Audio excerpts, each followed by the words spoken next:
tất cả chúng ta đều vẫn là luôn luôn là những đứa trẻ trong suy nghĩ, trong hành động và ứng xử. Nên hôm nay thầy sẽ chia sẻ về cái việc về sức khỏe về tinh thần, về cái mức về chủ yếu là về cái chủ đề hôm nay sẽ xoay quanh về vấn đề về nội tâm của chúng ta. Đấy. Exactly like child, they react without thinking. Child, when they need something, they immediately say it. When they don't like something, they immediately react. So exactly the same way, our mind react the same way. As I've mentioned in last class, that when you are angry, you express it immediately. When you don't like something, your facial expression or verbal expression react immediately. Sometimes people react so fast that they don't even know that they're reacting. And sometimes you react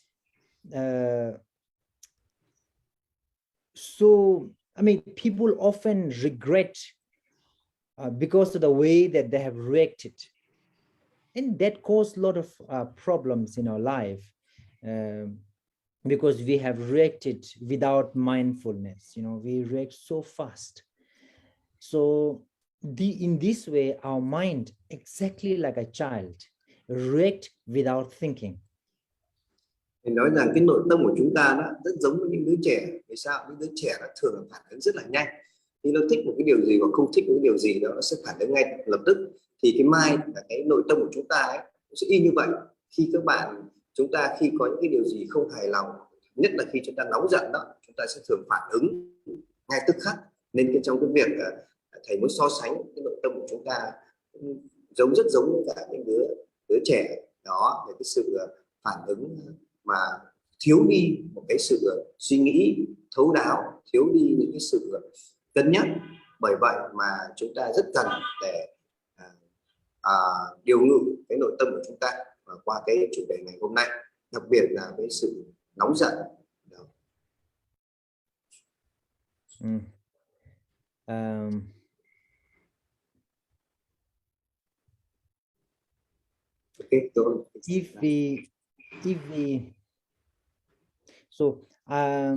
I'll make some points about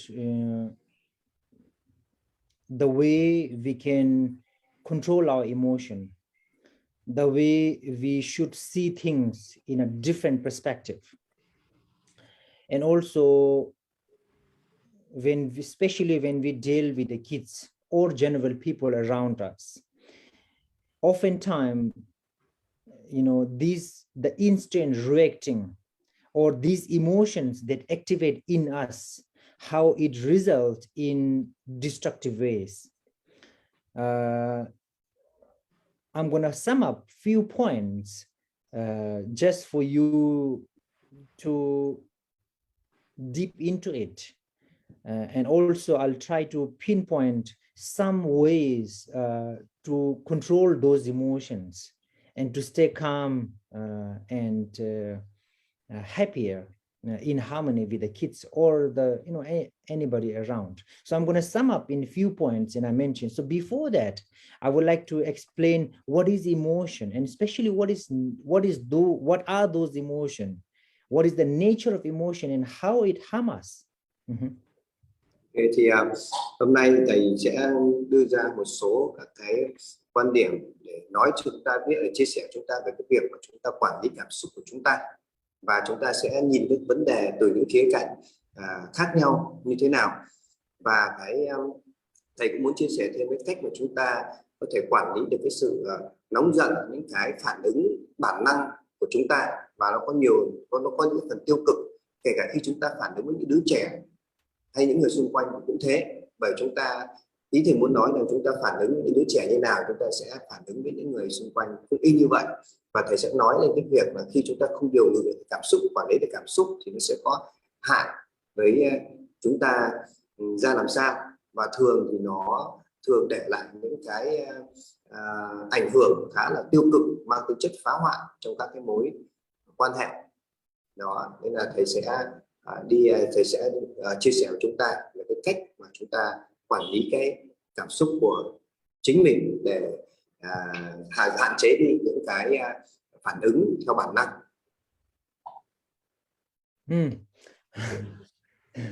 So each and every action, each and every reaction, whether it's with a family or a friend or a children or adults, each and every reaction, whether it's through verbal or whether it's physical reaction or a facial gesture or any reaction that we output, are all controlled by the mind. So reactions are the physical or verbal reactions are controlled by the mind, which act as a motivation. Without the mind behind, you can't even hold a pen. You can do no movement without the mind behind. So it's more like our body and our speech are like slave, absolutely controlled by the mind. So understanding the mind is the key to improve ourselves and to control our emotion. Thầy muốn nói rằng bất cứ một cái mỗi cái sự phản ứng trong bất kể một cái việc gì đó, mỗi sự phản ứng trong bất kể một cái việc gì đó thì nó đều được kiểm soát bởi cái suy nghĩ của chúng ta. Những cái việc dù bạn phản ứng bằng ngôn từ hay là hành động thì nó chỉ là những thứ bên ngoài thôi, mà những thứ bên ngoài nó hoàn toàn được kiểm soát bởi cái bộ não. Bởi vậy khi chúng ta điều chỉnh được cái bộ não của chúng ta, điều chỉnh được cái suy nghĩ của chúng ta đó thì chúng ta cũng sẽ điều chỉnh được những cái hành động ở bên ngoài.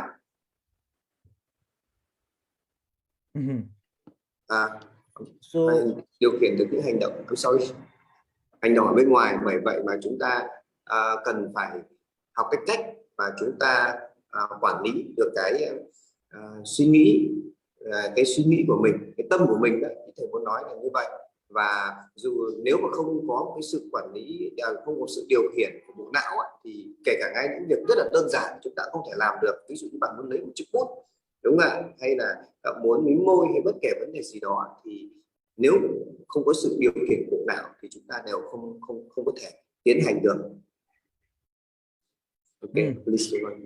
One of the reasons why the teachings of Buddha is very much relevant in making this life a meaningful, and one of the reasons why the teachings of Buddha is very much relevant in solving the problem that we face is because the teachings of Buddha are all about mind and how to control the mind. In Buddhism, we do lots and lots of practices, different kind of practices. So each and every practices in Buddhism are targeting towards controlling that mind, which act as a boss, and which and it literally control our body and speech.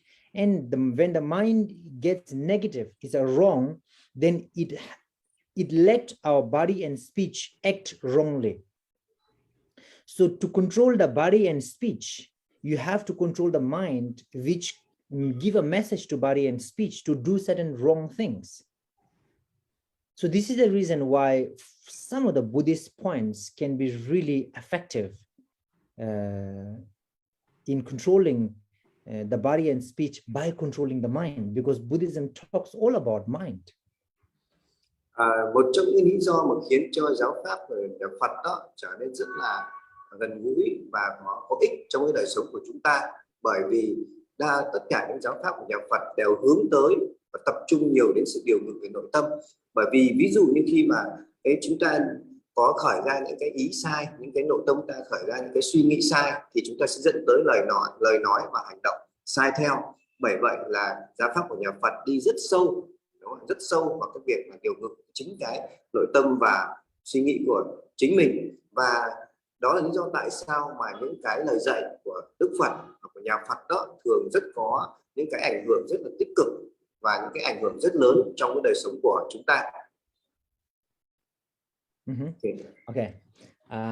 So without taking much time before, I just wanna go like, then if everything is being controlled by the mind, so what is the nature of our mind? How is this mind? And how we can control this mind, and why this mind negative often? You know, why it is difficult to stay positive while it is very, very easy to be negative. So it is true, because to be positive, sometimes it is difficult.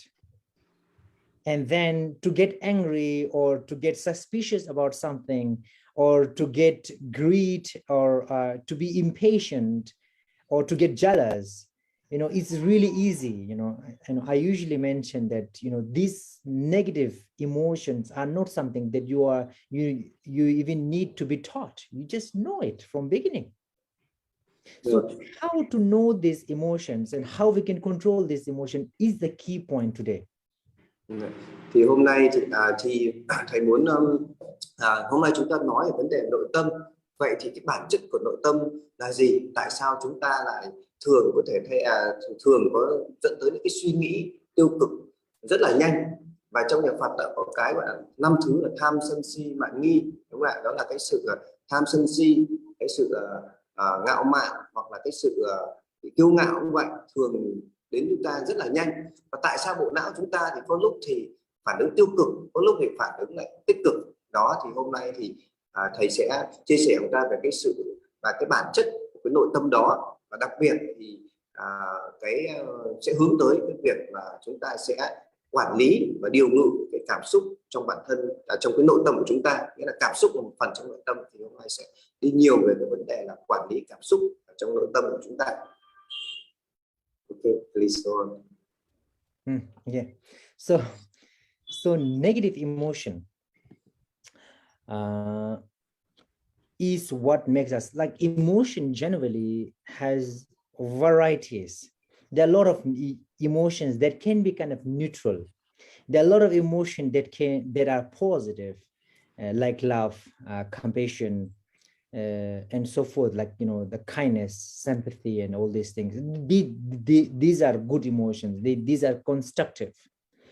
But often the emotions that arise within us are negative and they are destructive. So when I use the word negative emotion or a destructive emotion, in Sanskrit,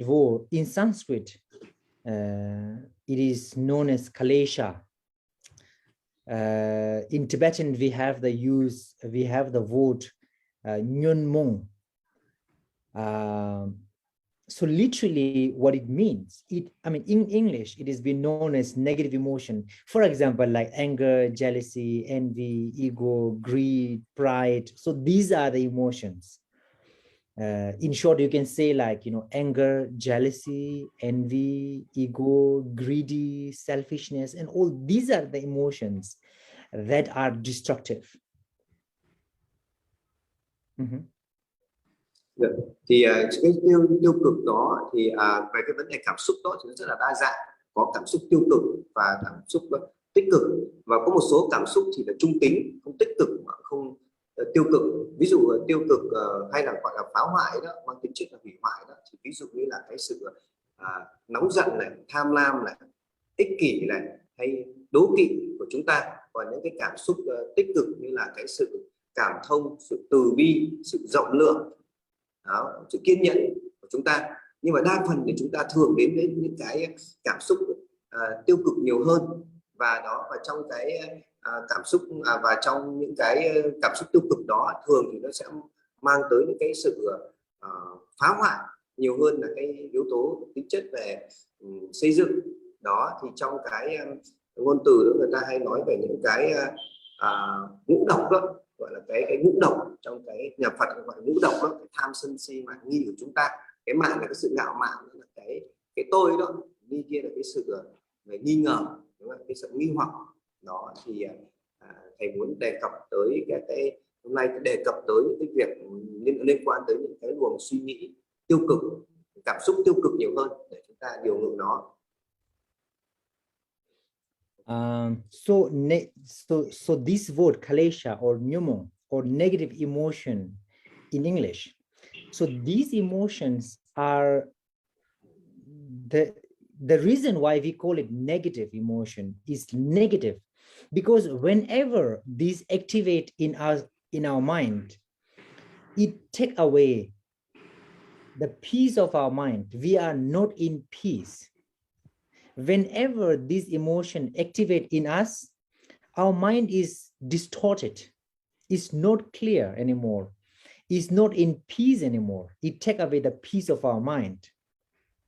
For example, anger. Whenever you are angry, it take away the peace of your mind. You're not satisfied at the time. You're not happy at the time. So in simple words, whenever a person is angry, a person is not happy. You will not find a person saying that, oh, I'm so angry now. And so I really enjoy, I'm so happy because I'm angry now. Or you will never see a person like, when a person have this greed, or when a person is so jealous, a person is not happy. You will never find a person say like, I am so jealous to somebody and I'm so happy then I'm jealous. You're not. Về cái yếu tố ngũ độc này đó thì các bạn cũng để ý mà là khi mà chúng ta chỉ cần trong tâm chúng ta nó khởi lên những cái cảm xúc tiêu cực thì rất là nguy hiểm, bởi vì chỉ cần chúng ta khởi lên trong tâm chúng ta thôi thì cái cảm xúc tiêu cực đó nó sẽ lấy đi tất cả những cái sự bình yên, cái sự hạnh phúc trong chính tâm của chúng ta. Không ai có thể mà vừa có những suy nghĩ tiêu cực mà cảm hạnh phúc được cả.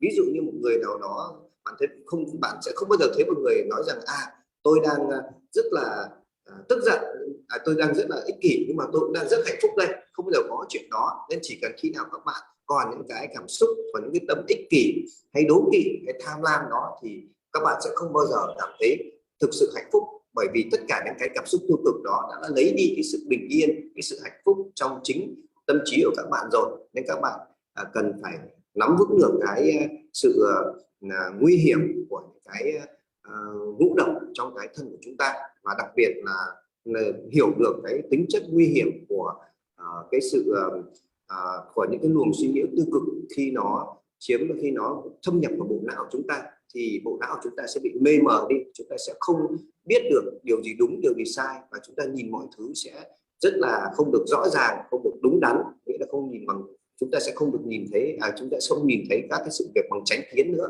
đó, khi mà tâm chúng ta vẫn còn để những cái suy nghĩ cảm xúc tiêu cực thâm nhập vào.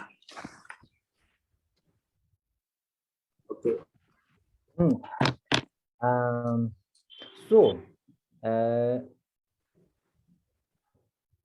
Majority, I would say most of the parents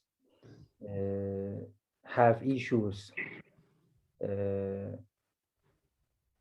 with anger, and then are also a lot of issues, so many of these issues are easy to understand. Many of these emotions are easy to understand.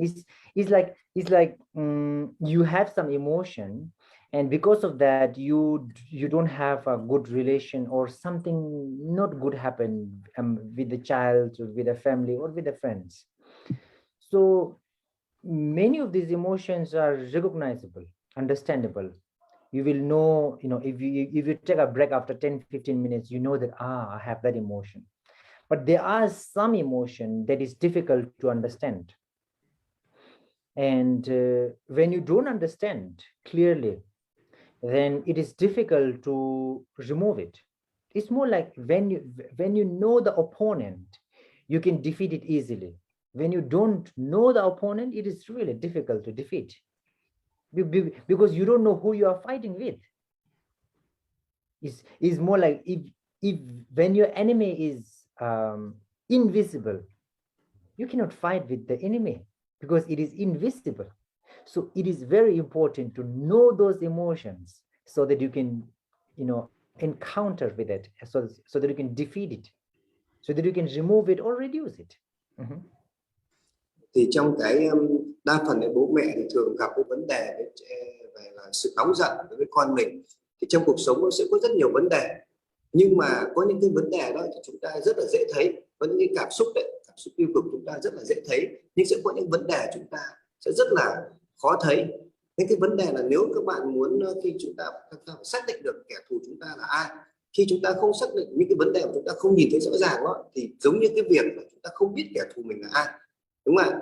Để chúng ta đánh bại chúng. Nên việc đầu tiên là chúng ta cần phải xác định được cái kẻ thù, cái đối thủ của mình là ai, thì chúng ta mới có thể là chiến thắng được. Thì người ta nói rằng là cái cảm xúc hay là những cái vấn đề mà không nhìn thấy kia thì nó giống như là nó vô hình vô tướng, chúng ta không thấy được rõ nó, nên là chúng ta thường sẽ bị lúng túng trong cái việc mà loại bỏ nó ra khỏi cái suy nghĩ của chúng ta. Đó, nên là thầy cái ý này thầy muốn nói đến cái vấn đề mà chúng ta khó thấy trong cái cuộc sống, những cái cảm xúc nó rất là vi tế mà chúng ta không xác định được nó, vì nó vô hình vô tướng mà, nên là chúng ta rất khó, khi chúng ta không xác định được chúng ta rất khó loại bỏ, đánh bại nó. Okay, please go. So whenever you feel uncomfortable, or you are not in peace, you feel something is not okay, it means that there is certain emotion that is activated in you. Certain negative emotion has been activated in you. At that time, understanding that emotion is important. When you understand that, then you know what kind of preparation, then you know how to solve it, then you know what are the things that you are supposed to think and to practice to get rid of those emotions. Bất kể khi nào khi bạn cảm giác trong người mình không thoải mái, thì bạn phải biết rằng là khi đó là cái cảm xúc tiêu cực kia đã bắt đầu thâm nhập vào bạn rồi, thì khi đó là bạn phải bình tĩnh và quan sát lại để các bạn xác định được xem là cái cảm xúc đó là gì. Nếu bạn xác định được cái cảm xúc đó rồi, như là đối thủ, kẻ thù của bạn đó, thì bạn sẽ biết cách để đối phó với nó, để loại bỏ nó trong cái nội tâm của chính bạn. Okay. So second thing I would say is each and every emotion that makes us unhappy can be overcome with certain practices. You don't have to go through a very, very, high level meditation or this and that. But each and every, I just want you to know that each and every emotion that makes you unhappy can be overcome, can be removed. There are lots and lots of simple ways, easy ways to know it and also to remove it. So before understanding, you have to understand that each and every emotion has a counterpart. For example, I usually mention this because this is widely explained in the Buddhism, that, to remove the darkness, you have the light, because it is the opposite counterpart. Light and darkness, cold and hot. So these are the opposites. So when the light comes, darkness go away. So similar concept with each and every emotion. For example, like anger. The anger can be removed by love and compassion. The greed can be removed by, contentment.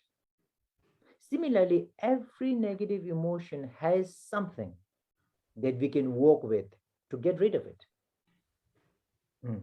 Tất cả những vấn đề cảm xúc đó, khi chúng ta đã xác định được rồi, thì bất kể một loại cảm xúc nào chúng ta đều có thể loại bỏ được nó.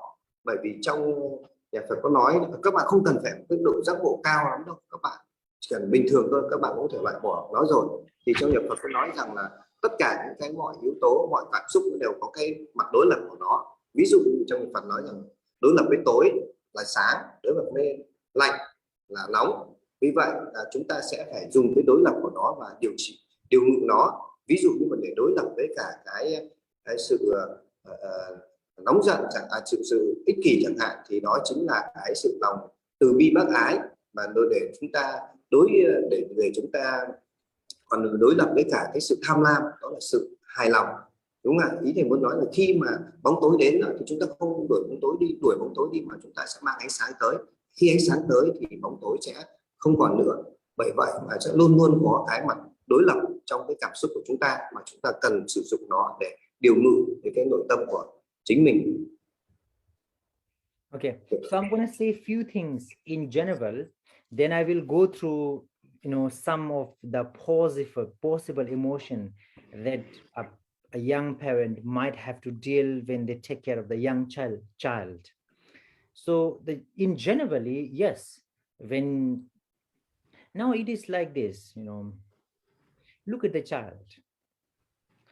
I always say this because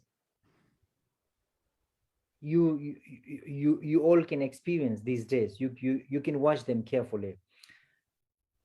Before, when they are quite young, very, very infant, when they see that people are walking on their feet, and yet you see that, they find themselves that they are not able to walk, stand on their own feet and walk. At the time, what they do is they try their best. You see that there are many kids who try to walk on their feet after a while, and then they try to take steps, but their legs at the beginning don't have that strength, to carry the whole body on that and to move ahead and to have the balance on the feet. But they try, they fall, they stand up again, they fall, they stand up again, they try their best. It's like at the beginning they can't even stand for a second or two, but then slowly they manage to stand on their feet, and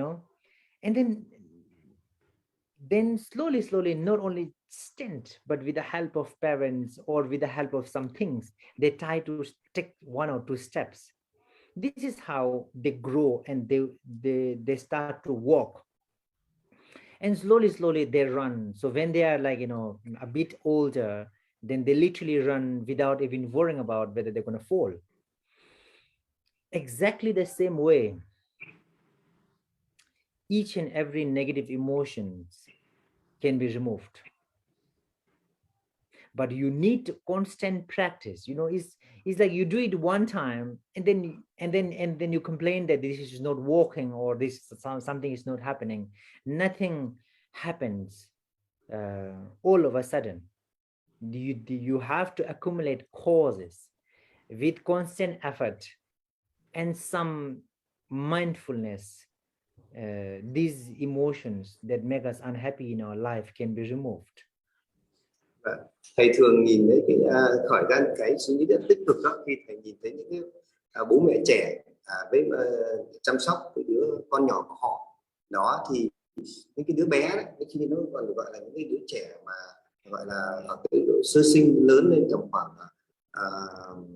1 tuổi hay là hơn 1 tuổi đó, ở cái độ tuổi đó, thì khi chúng quan sát người lớn đó, thì chúng sẽ thấy là người lớn thường bước đi bằng đôi chân của mình.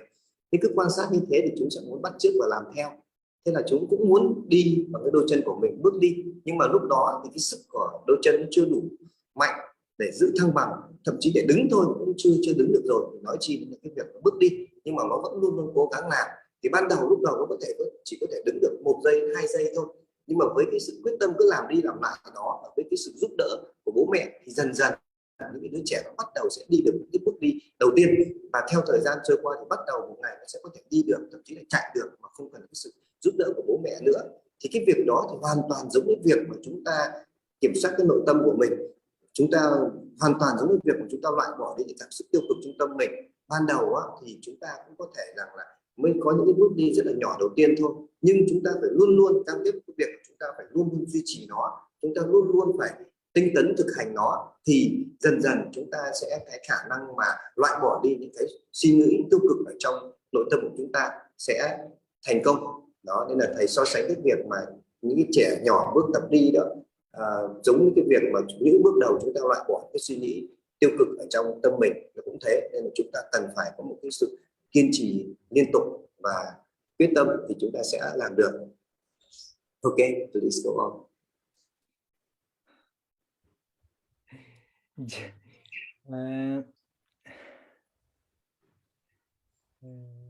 In our life,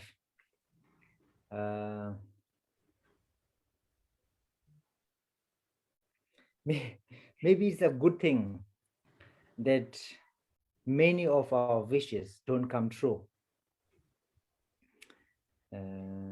Maybe it's a very good thing, because if everyone's wish come true in this world, then some people literally want to control the whole world. There are many people who may use us as a slave. So there are many situations that where we become really dangerous. You know, sometimes when you are so angry with someone, you literally wish something really bad. Sometimes that happens. So we have to understand and accept the fact that it is good that all our wishes doesn't come true. But on the way, there are many neutral and positive wishes that we have, which doesn't come true. One instance, you know, there are a lot of places in this world. I don't want to mention a specific place, but there are a lot of country or a small region where general people, they wish to have a boy. And then, yeah, there are certainly lots and lots of couples, they wish to have a girl. I don't know what technology these days can contribute to that. I really have no idea. But often, if I say it, you know, in India, you know, for a woman to get married to a man, the woman's family literally has to give a large sum of money to the husband's family. This is terrible. They call it dowry system. Terrible. So if a girl born, then the parents literally has to earn money, save money that they have to give when the girl get married. So they make a plan from the time the girl is born. So this is the reason why many Indian families, they wish to have boy, so that they get money, so that they don't have to give money. So disappointment can be one of the reasons why the parents, it attracts negative emotions in the parents' mind. Okay. Thì có một cái điều cũng khá là may, bởi vì là đa số là tất cả những cái tham vọng của chúng ta là đều không trở thành sự thực. Bởi vì nếu mà những cái tham vọng của chúng ta có thể thành sự thực đó, thì một số người họ sẽ muốn thống trị cái thế giới này, họ sẽ sử dụng chúng ta như là những cái người nô lệ. Đó, điều đó rất là may, nên cũng tương đương như vậy. Không phải cái suy nghĩ, cái cảm xúc tiêu cực nào cũng có thể trở thành sự thực được, nên chúng ta cũng cần phải biết cái điều đó. Và thầy muốn đề cập tới một số các cái đất nước, một số nơi đó thì còn có những cái suy nghĩ khá là cổ hủ. Ví dụ như là phải có con trai, không có con gái, không phù hợp, họ thích có con trai hơn. Ví dụ như thầy lấy một cái ví dụ như Ấn Độ chẳng hạn. Nếu một con gái đó thì khi lớn lên, thì kết hôn, thì gia đình nhà gái sẽ phải để lại một cái của hồi môn, nghĩa là phải đưa cho lễ cho gia đình nhà trai một số tiền đó, nhà gái đưa cho nhà trai nhé. Và từ cái việc đó nên nó dẫn tới cái việc là người ta thích có con trai hơn. Bởi vì sao ạ? Khi có con trai thì người ta được tiền, mà người ta cũng sẽ không cần phải mất tiền. Thế ai mà có con gái vậy, họ luôn luôn suy nghĩ cái việc phải để dành tiền, nó mất thời gian, đúng không ạ, và nó khiến cho họ cảm thấy thất vọng. Thì chính cái sự thất vọng đó khiến cho họ dẫn tới cái việc là họ không muốn có con gái, dẫn tới cái việc là sẽ có sự phân biệt đối xử. Thì cái nguyên nhân chính mà dẫn tới những cái suy nghĩ tiêu cực ở nơi đó có thể là đều đến từ những cái quan điểm cổ hủ lạc hậu của con người. Thì thầy muốn đề cập tới cái vấn đề đó là nguyên nhân, và một số ở nơi đó nguyên nhân dẫn tới những cái cảm xúc tiêu cực của chúng ta là gì. Okay, please go on. Beside that, I can pretty much sum up. So these disappointment, because of many things, I'm trying to say what are the causes that disturbed, that activate negative emotions in the parent's mind, or generally you can, even if you're not parent, disappointment with the circumstances, disappointment with the family members, disappointment between the couples or between the friends, between colleagues in the office. Disappointment is one of the things that activate lots and lots of emotions,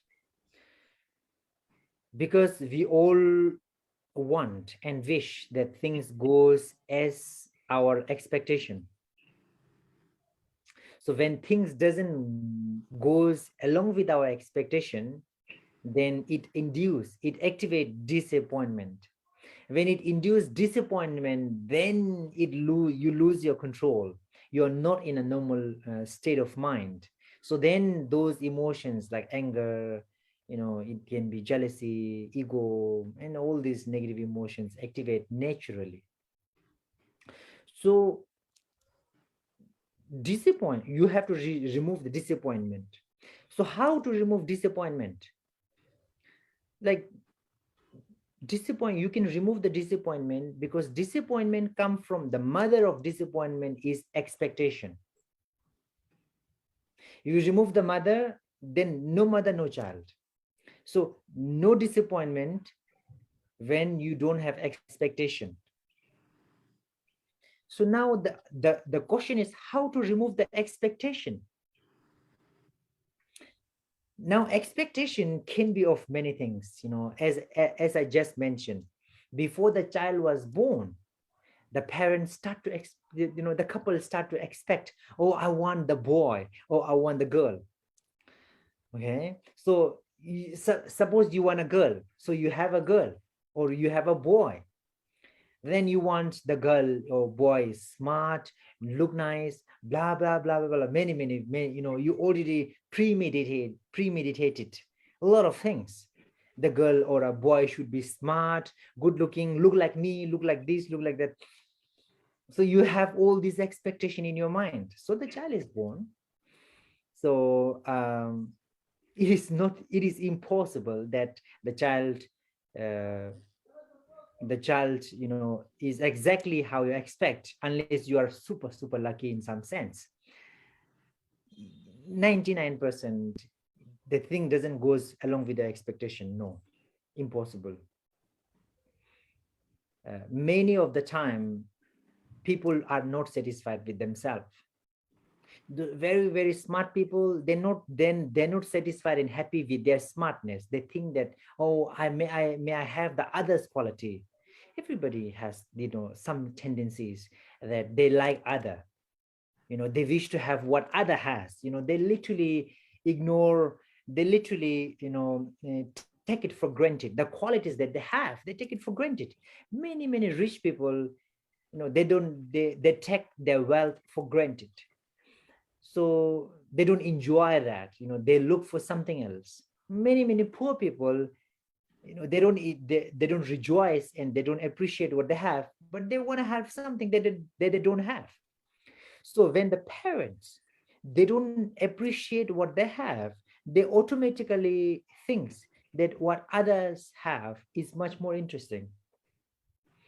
So in the child, they try to find something that others have. And it's very less likely that you're going to have a child. It's your child. So it's very much likely that the child have some qualities that you have, not some qualities that the neighborhood or somebody has. So, this is one of the reasons why what you expect from the child may not be same as the child has.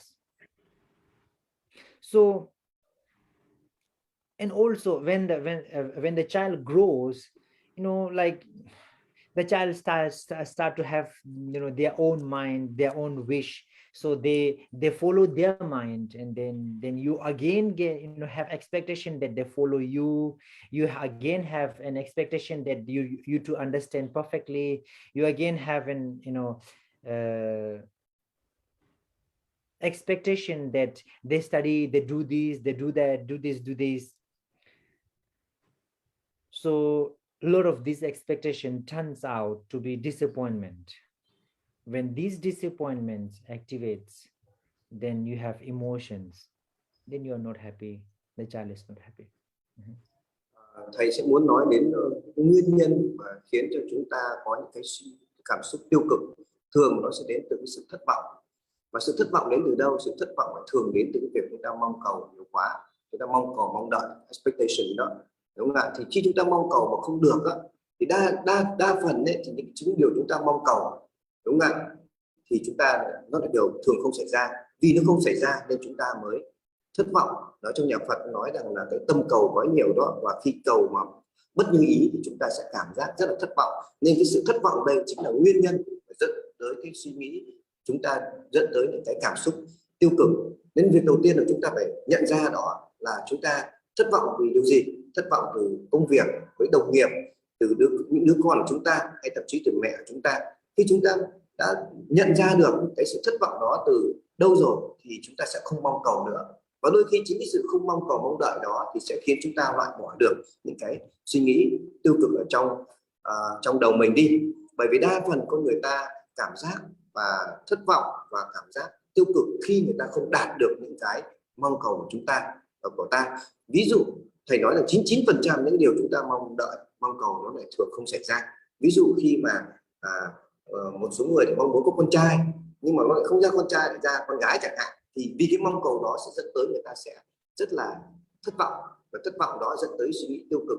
Rồi khi có con trai rồi người ta lại mong cầu thêm là gì? Con phải có những cái tố chất này, phải có tố chất kia, phải làm được cái này, phải làm được cái kia.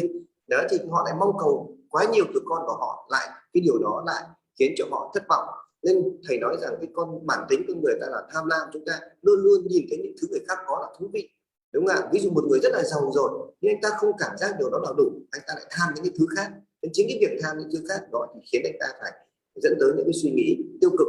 Một người nghèo thì họ cũng không hài lòng, mà họ luôn luôn muốn có được nhiều hơn, nên họ cũng sẽ cảm giác là rất là tiêu cực. Bởi vậy là cái nguyên nhân chính mà dẫn tới sự thất vọng thường là từ cái sự mong cầu quá nhiều đó. Nên là chúng ta cần phải biết được cái nguyên nhân chính đó để chúng ta dần dần chúng ta phải loại bớt đi những cái suy nghĩ mong cầu quá nhiều từ bản thân chúng ta. Thì khi không mong cầu nhiều chúng ta sẽ không thất vọng. Khi chúng ta không thất vọng thì chúng ta sẽ không khởi sinh ra những cái suy nghĩ tiêu cực ở trong đầu mình. Thì đấy, thầy đã đưa chúng ta đến những cái nguyên nhân chính mà chúng ta phải nắm được. Và chúng ta cũng đừng có đặt cái suy nghĩ của mình để cho mà phải mong muốn là mình phải được như người khác. Rất nhiều bố mẹ không có biết ơn cái thứ mà họ đang có, hoặc con họ đang có, và luôn luôn muốn con họ phải như này, phải như thế kia. Thì điều đó cũng sẽ dẫn tới bố mẹ hay là chúng ta sẽ rất dễ rơi vào trạng thái thất vọng và tiêu cực đó. Thì đấy là cái phần ý chính thầy muốn chia sẻ trong cái đoạn thầy nói vừa rồi. Okay, please go on, Lama. Another issue is nowadays everyone is on the social medias, and then through social medias you get to see lots of other people. When you are a parent, obviously you see lots of other different parents and lots of other kids over there on the social media. Then one of the really destructive thing is that when you see different kind of things, you kind of compare, and this happens quite a lot. You know, even among the couples, even among the friends, even among parents and children, or children and parent, they compare. The parents compare their child with others, the children compare their parents with others. The couples, they compare their partner with somebody's partner, and see, oh, look how good that is, look how good that is, and look at my child or my couple or partner or a friend or a parent. So they try to turn or change one's child into the child that you have seen in the computer or in the phone, in social medias. And so a lot of comparison in your mind. So it is possible that the other that you see might have some qualities that your child don't have or your friend don't have. So again, that creates, when you see such qualities that your child don't have and others have, then it activates sort of certain expectation that, oh, I wish my child also have that, or my partner or a friend also have that. So when you see in the ground reality, the child or a parent's partner or your family don't have those qualities, it literally creates a sort of certain disappointment again. So these are the reasons that activate, like angry, and then you see that your child don't bring a good marks or not behave well or don't understand you, and then act something else. Then it activates a lot of in generally anger, and then discomfort, dislikes slowly, and then it stress you out in many occasions. It also activates some other emotions, like jealousy in some sense. You're jealous of your friend's child or friend's parent or friend's partner, something like that. So to avoid this kind of emotion, you have to understand that the emotion has been created, activated by disappointment. That disappointment came from expectation. Expectation comes from not understanding the fact. So this is how it comes. Now we will talk about how to remove. Okay. Và một cái vấn đề nữa mà chúng ta đang mắc phải ngày hôm nay, đó chính là cái mạng truyền thông xã hội. Chính vì cái mạng truyền thông xã hội đó nên hàng ngày chúng ta sẽ đọc và thấy rất nhiều các cái thông tin và thấy rất nhiều các hình ảnh. Ví dụ là bố mẹ này sẽ nhìn đến bố mẹ khác, đúng không? Nhìn đến những đứa con khác, những cái cặp đôi này nhìn đến cặp đôi khác. Thế là sẽ dẫn tới việc là sao ạ?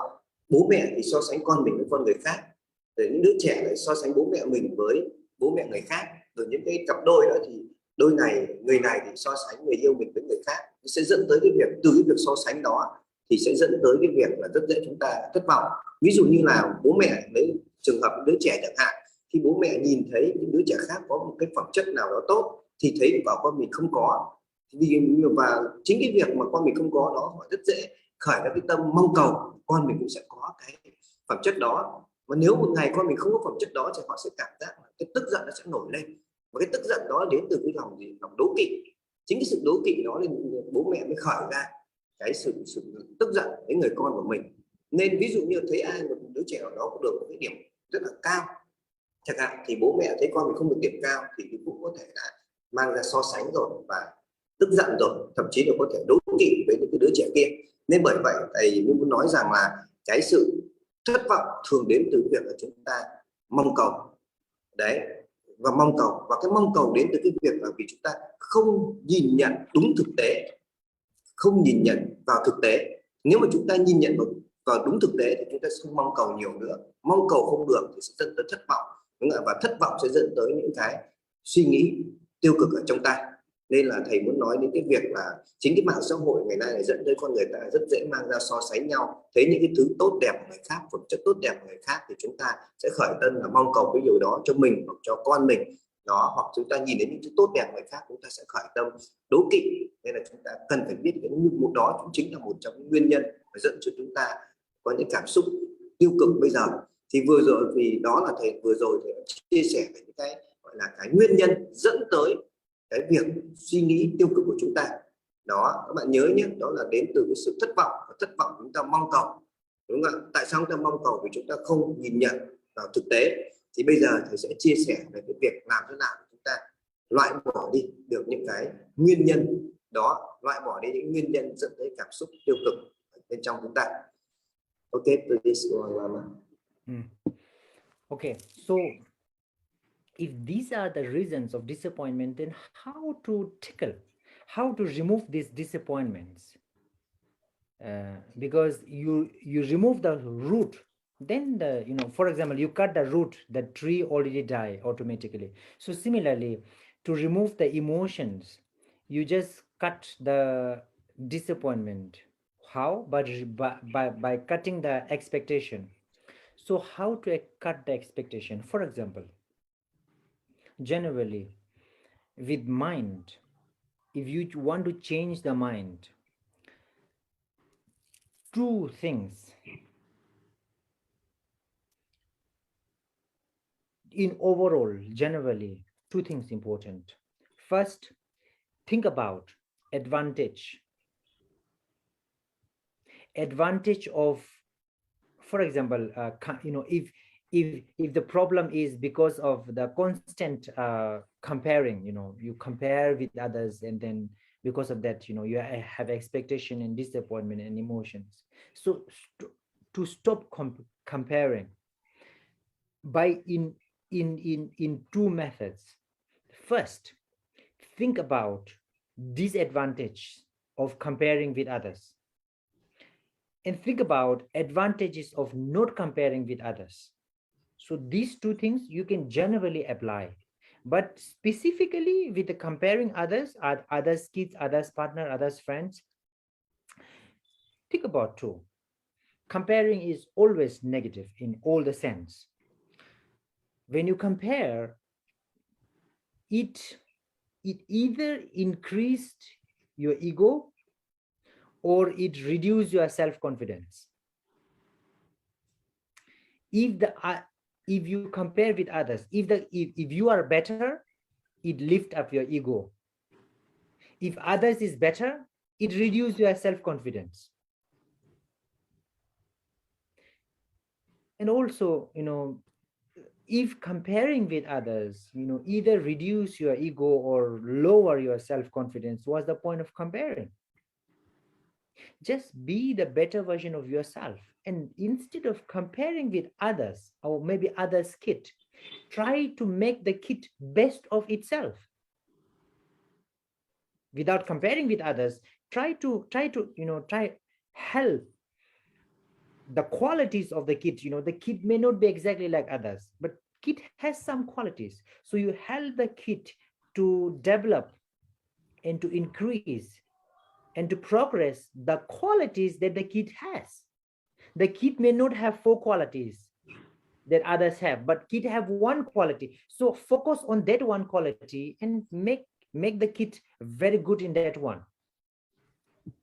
Đó, thì thầy muốn nói rằng là cái việc thất vọng đến từ việc mong cầu, cái suy nghĩ tiêu cực thì đến từ cái việc là chúng ta thất vọng, và thất vọng đến từ chúng ta mong cầu quá nhiều, đúng không ạ? Vậy thì bây giờ chúng ta muốn không có suy nghĩ tiêu cực thì đầu tiên chúng ta phải loại bỏ đi cái sự thất vọng. Và muốn loại bỏ đi sự thất vọng, chúng ta phải loại bỏ cái tâm mong cầu. Và làm thế nào để loại bỏ tâm mong cầu? Tôi muốn nhấn mạnh ở đây này, loại bỏ tâm mong cầu đó chính là trong suy nghĩ của chúng ta. Nó phải đến chỉ chính suy nghĩ của chúng ta, là chúng ta phải suy nghĩ tích cực. Và thầy lấy ra cái ví dụ của cái việc là cái tiêu cực thường đến từ cái việc so sánh đi, thì các bạn hãy nghĩ về hai mặt, là khi cái mặt tích cực và cái mặt tiêu cực của việc so sánh là cái là nó sẽ như thế nào. Nhưng thầy nói rằng cái việc so sánh thường chỉ có tiêu cực thôi. Bởi vì sao? Thường nó không tốt. Bởi vì sao? Vì nếu bạn mang đi so sánh với người thì một là cái tôi của bạn sẽ tăng lên, hai là cái sự tự tin của các bạn sẽ bị giảm đi. Nếu mà bạn so sánh với người khác mà bạn thấy bạn tốt hơn họ thì chắc chắn là bạn sẽ khởi cái tâm ngạo mạn, đúng là trong cái tham sân si mạn nghi đó. Còn nếu mà bạn thấy bạn kém hơn họ thì tự nhiên là cái tự tin về bản thân mình cũng sẽ mất đi, mình sẽ trở nên yếu thế. Bởi vậy là khi thầy mình đưa ra cái việc là đưa cái sự so sánh đó lên bàn cân thì chúng ta sẽ thấy rằng nó hoàn toàn là không nên, chúng ta không nên so sánh chúng ta với ai, và đặc biệt cũng không nên so sánh con chúng ta với bất kể ai. Khi các bạn nhìn thấy một đứa trẻ khóc có một cái phẩm chất nào đó mà con mình không có, cũng đừng có buồn, bởi vì không có đứa trẻ nào có đầy đủ tất cả các phẩm chất được cả, mà thầy ấy nói rằng là khi thấy con mình có một số phẩm chất nào đó, hãy tập trung vào đó để phát triển những cái phẩm chất tốt đó, tập trung để phát triển cái phẩm chất đó thì nó sẽ tốt hơn là cái việc bắt nó phải có cái phẩm chất của những cái đứa trẻ khác đó. Nên là đây là một trong cái vấn đề mà các cái phụ huynh gặp phải rất là nhiều, là đem con mình đi so sánh với con người khác và bỏ quên đi những cái phẩm chất mà chính con mình đang có. Đấy thì thầy muốn hướng cho chúng ta đến cái sự cắt bỏ đầu tiên trong cái việc so sánh là gì, là hoàn toàn so sánh là vô ích, đúng không ạ? Vì chúng ta có hơn thì chúng ta vẫn sẽ khởi cái tâm kiêu ngạo, nên chúng ta không nên so sánh. Ok, please go on. And one of the most commonly expectation and disappointment comes when the child is, when the child react mean, disrespectful, and sometimes the child reacts very rude. So in those cases, you have to understand, and it is very, very important that you must understand, if the child is reacting rude, very mean, disrespectful, you see from either physical gesture or you see from mental gesture. You see physical reaction or you see verbal reaction. The child is being mean physically or verbally. That's what you see. You cannot see the mind of child. But you must understand that the physical and verbal come from mind. So instead of getting angry to the child or feeling disappointment with the child, you have to understand it is the mind. If you don't like them being mean, disrespectful, rude, you have to understand that they are reacting based on their emotion that have. If you want to deal with the emotion, then you shouldn't get angry, or you shouldn't try to consult with the child, but the emotion of the child. So if you try to be violent, if you try to be angry and show some wrathful ways, or a bit violent, whether it's verbal, it activates more negative emotion in the child. Maybe before the child is not that angry, so it will activate the anger in the child. It will destroy the relationship, a harmony relationship with you and child, and then after that it is even more difficult. At that time, you have to understand, first you have to understand that this is not the problem of the child, it is the problem of the mind of child. If somebody hit you with a stone, okay, you're walking, somebody hit a stone to you, you're not angry to the stone, you're angry to the person who hit the stone, isn't it? Because without person launching or throwing the stone doesn't just come itself and hit you. So this is the reason why you don't angry to the stone. Similarly, of course, we're not angry to the stone, we also not angry to the hand, because hand is like a stone. It is not the hand who really do, it is the mind. Hand is just like a slave, it is the mind who do that. The mind control the hand and let it move such a way, and then the hand control the stone and let it, you know, go towards you and hit towards you. So by understanding that, we have to trigger the mind, that negative mind of the child. How? By showing love, because that is when they need the love most, that is when they need the help most. So if you show love, then it is easier to convince them. And then slowly change their anger, try to understand the emotion of the child, and then slowly change the emotion of the child. If you are not able to do this, then of course, how can you help the child? If you're not able to help the child, there's no way the child can become better. Often I see in many places, I see that, you know, when the child has some such emotion issues, then the parent just pray and wait until the child understand by himself or herself at the age of 18 or 20 is way too late. The child get habituated with it very strong. So when child behave wrongly, rude, disrespectfully, and this and that, you have to understand that and trigger the mind by showing love. Tôi muốn nói đến việc là chúng ta phải giải quyết cái tận gốc của vấn đề, nhìn đến cái gốc rễ của nó. Cái gốc rễ giống như cái việc là các bạn đi chặt đi cái rễ của cây đó, thì cái cây nó sẽ không tồn tại được nữa. Nên là muốn giải quyết vấn đề chúng ta phải đi vào cái chặt cái gốc rễ. Thì đa phần cái sự thất vọng và cái sự tức giận của ta đến từ trẻ, từ con cái chúng ta đó, thường là đến từ những cái việc mà trẻ phản ứng hỗn láo, đúng không ạ? Có thể là trẻ phản ứng những việc hơi hỗn láo đó qua cái hành động hoặc lời nói. Thì chúng ta phải hiểu rằng cái hành động, cái lời nói đó chỉ là cái biểu hiện ra bên ngoài thôi, còn cái vấn đề vẫn đó là bên trong cái nội tâm của đứa trẻ này. Đấy là cái vấn đề lỗi lầm, nó không phải là đứa trẻ đó mà là nội tâm của nó, cái nội tâm của nó, của đứa trẻ đó. Nên chúng ta phải hiểu nhé. Giống như là nếu mà không các bạn cứ đe dọa hoặc đánh nó đó, thì cái chỉ có làm cho cái suy nghĩ, cái cảm xúc tiêu cực nó càng tăng thêm thôi. Thì thầy lấy ra cái ví dụ là bạn đang đi đường, đang đi bộ, có một người cầm viên đá đáp vào đầu bạn, cầm cái gạch đáp vào đầu bạn, thì cái lỗi ấy không phải là viên đá, đúng không? Cái lỗi cũng không phải đến từ cái tay kia, mà cái lỗi đến từ cái gì nó điều khiển cái tay cầm viên đá đáp vào đầu bạn, chính là cái tâm con người kia.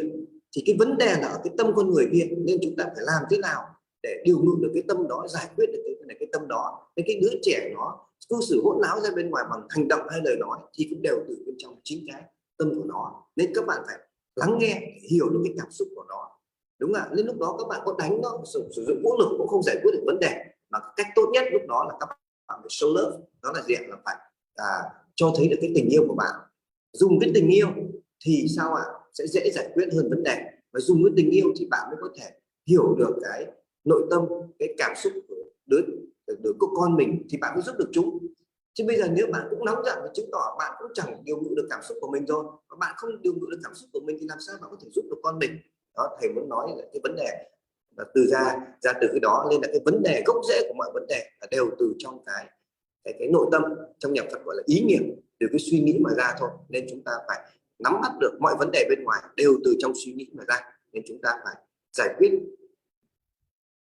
từ trong gốc rễ này, là từ trong cái suy nghĩ của chính những đứa trẻ hoặc từ chính mình. Ok, please go on, Lama.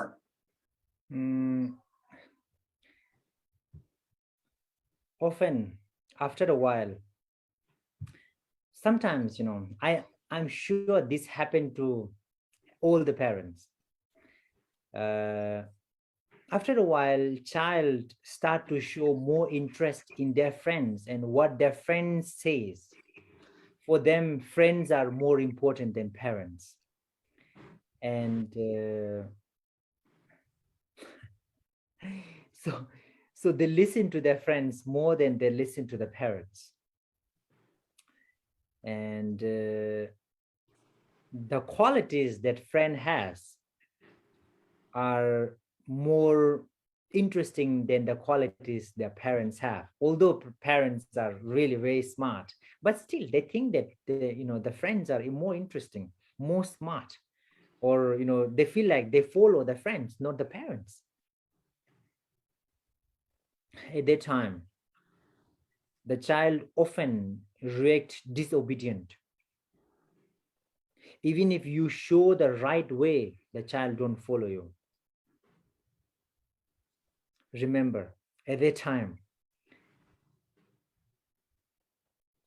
you may have a lot of expectation, but you will get disappointed easily. Then it may induce a lot of emotions. It is so important that time the situation asked you to be the friend, not the parent. At that time, you have to be the friend of the child. You have to be friend, not a parent. Yes, you can have certain ways to respond or interact this and that, but you can switch that mode and turn yourself in the friend mode. Talk to them as a friend. Behave as a friend. And then when they get it, it is easier to explain them. Otherwise, they will block the ears from the first line that you say. So if you react as a friend, behave as a friend, then they will open up their ears. Then there is a way that you can help them, and then they will be obedient. Mình dịch nốt cái đoạn vừa rồi mình chiếu ra rồi, đến cái đoạn này là thầy có nói rằng là cái đoạn trước đó là chúng ta phải hiểu cái nội tâm suy nghĩ của các con mình đó. Nhưng một số bố mẹ thì thường là không giải quyết ngay vấn đề lúc đó mà thường đợi, mà nghĩ rằng là đợi con mình lớn lên 17, 18 tuổi thì nó sẽ hiểu được cái tâm ý của mình, nhưng lúc đó thì quá muộn rồi. Đến khi đó thì đứa trẻ là đã quá muộn để thay đổi cái nội tâm cho nó rồi. Còn về cái vấn đề này thì nói rằng rất nhiều bố mẹ phụ huynh cũng đang mắc phải, nói rằng là con cái mình ấy thì cảm giác là thấy quý một cái người bạn nào đó, và cuối cùng là con mình lại nghe cái người bạn đó còn hơn phải nghe mình. Bởi vì mặc dù là sao ạ, bố mẹ họ có thể đưa ra được con đường đúng, nhưng mà những đứa trẻ nó cũng không nghe bố mẹ mà lại nghe bạn bè họ hơn. Thì lý do nó đến từ đâu? Tại sao mà những đứa trẻ nó lại nghe bạn mình hơn? Bởi vì những người bạn kia có những cái phẩm chất mà cái đứa trẻ nó cần mà bố mẹ không có. Thì những người bạn kia thì sao ạ? Có những phẩm chất ví dụ là biết lắng nghe, biết chia sẻ, đúng không ạ? Thì khi được lắng nghe, được chia sẻ thì chúng ta sẽ thì những đứa trẻ, những đứa con đó sẽ sao ạ? Nghe lời những cái người đó hơn. Bởi vậy một trong những cái phương pháp mà thầy chia sẻ với chúng ta ngày hôm nay đó rằng là hãy làm bạn với con mình. Chính những bố mẹ, những phụ huynh phải trở thành những người bạn với con mình. Hãy trò chuyện, lắng nghe và chia sẻ. Và khi làm bạn với con mình thì sao ạ? Con mình sẽ hiểu con mình hơn, và con mình cũng sẽ hiểu mình hơn. Và từ cái việc làm bạn đó thì sẽ dễ dàng sẻ chia và con mình sẽ nghe lời mình hơn. Đó, nên là cái vấn đề này là chúng ta cũng có thể dễ dàng áp dụng trong cái trong cái việc mà điều hòa các mối quan hệ với con cái chúng ta. Ok, please go on, Lama. To increase the self-confidence, because you often see that the child is not capable to do certain things. The child is struggling to do some things or solve some things. That time, parents often react or lose the control emotions sometimes and start saying that, oh, such a stupid, you are this, you are that. It can affect in two ways. One, psychologically, they will learn how to behave when others, for example, the others are doing something, the child is saying, oh, you are so stupid. The child will say that to others. Another thing is that it can reduce the self-confidence of the child.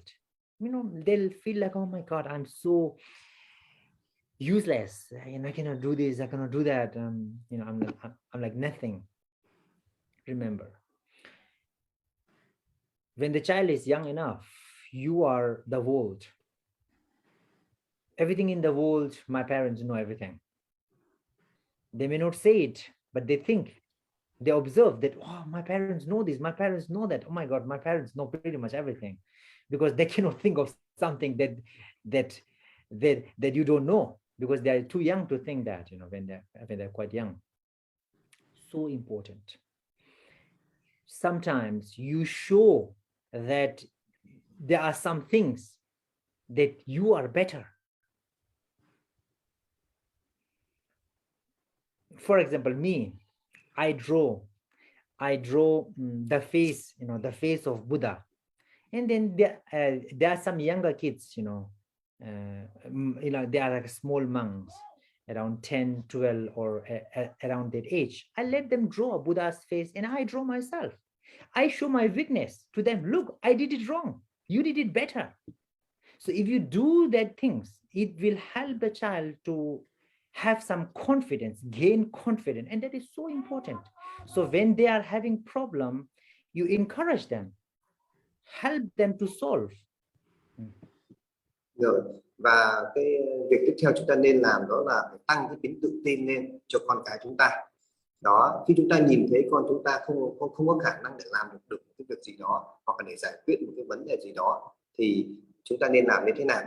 Về cái khía cạnh về tâm lý đó, thì khi một đứa trẻ nhìn thấy ai đó làm được một cái điều gì đó hay tốt đấy, thì đều thốt lên rằng ô, anh ấy thật là giỏi, và tự nhiên chính cái việc đó sẽ khiến cái đứa trẻ nó nghĩ mình là kém cỏi đi, nghĩ mình là vô dụng, nghĩ mình chẳng làm được cái gì cả. Nên vậy thì chúng ta phải giải quyết cái vấn đề như thế nào?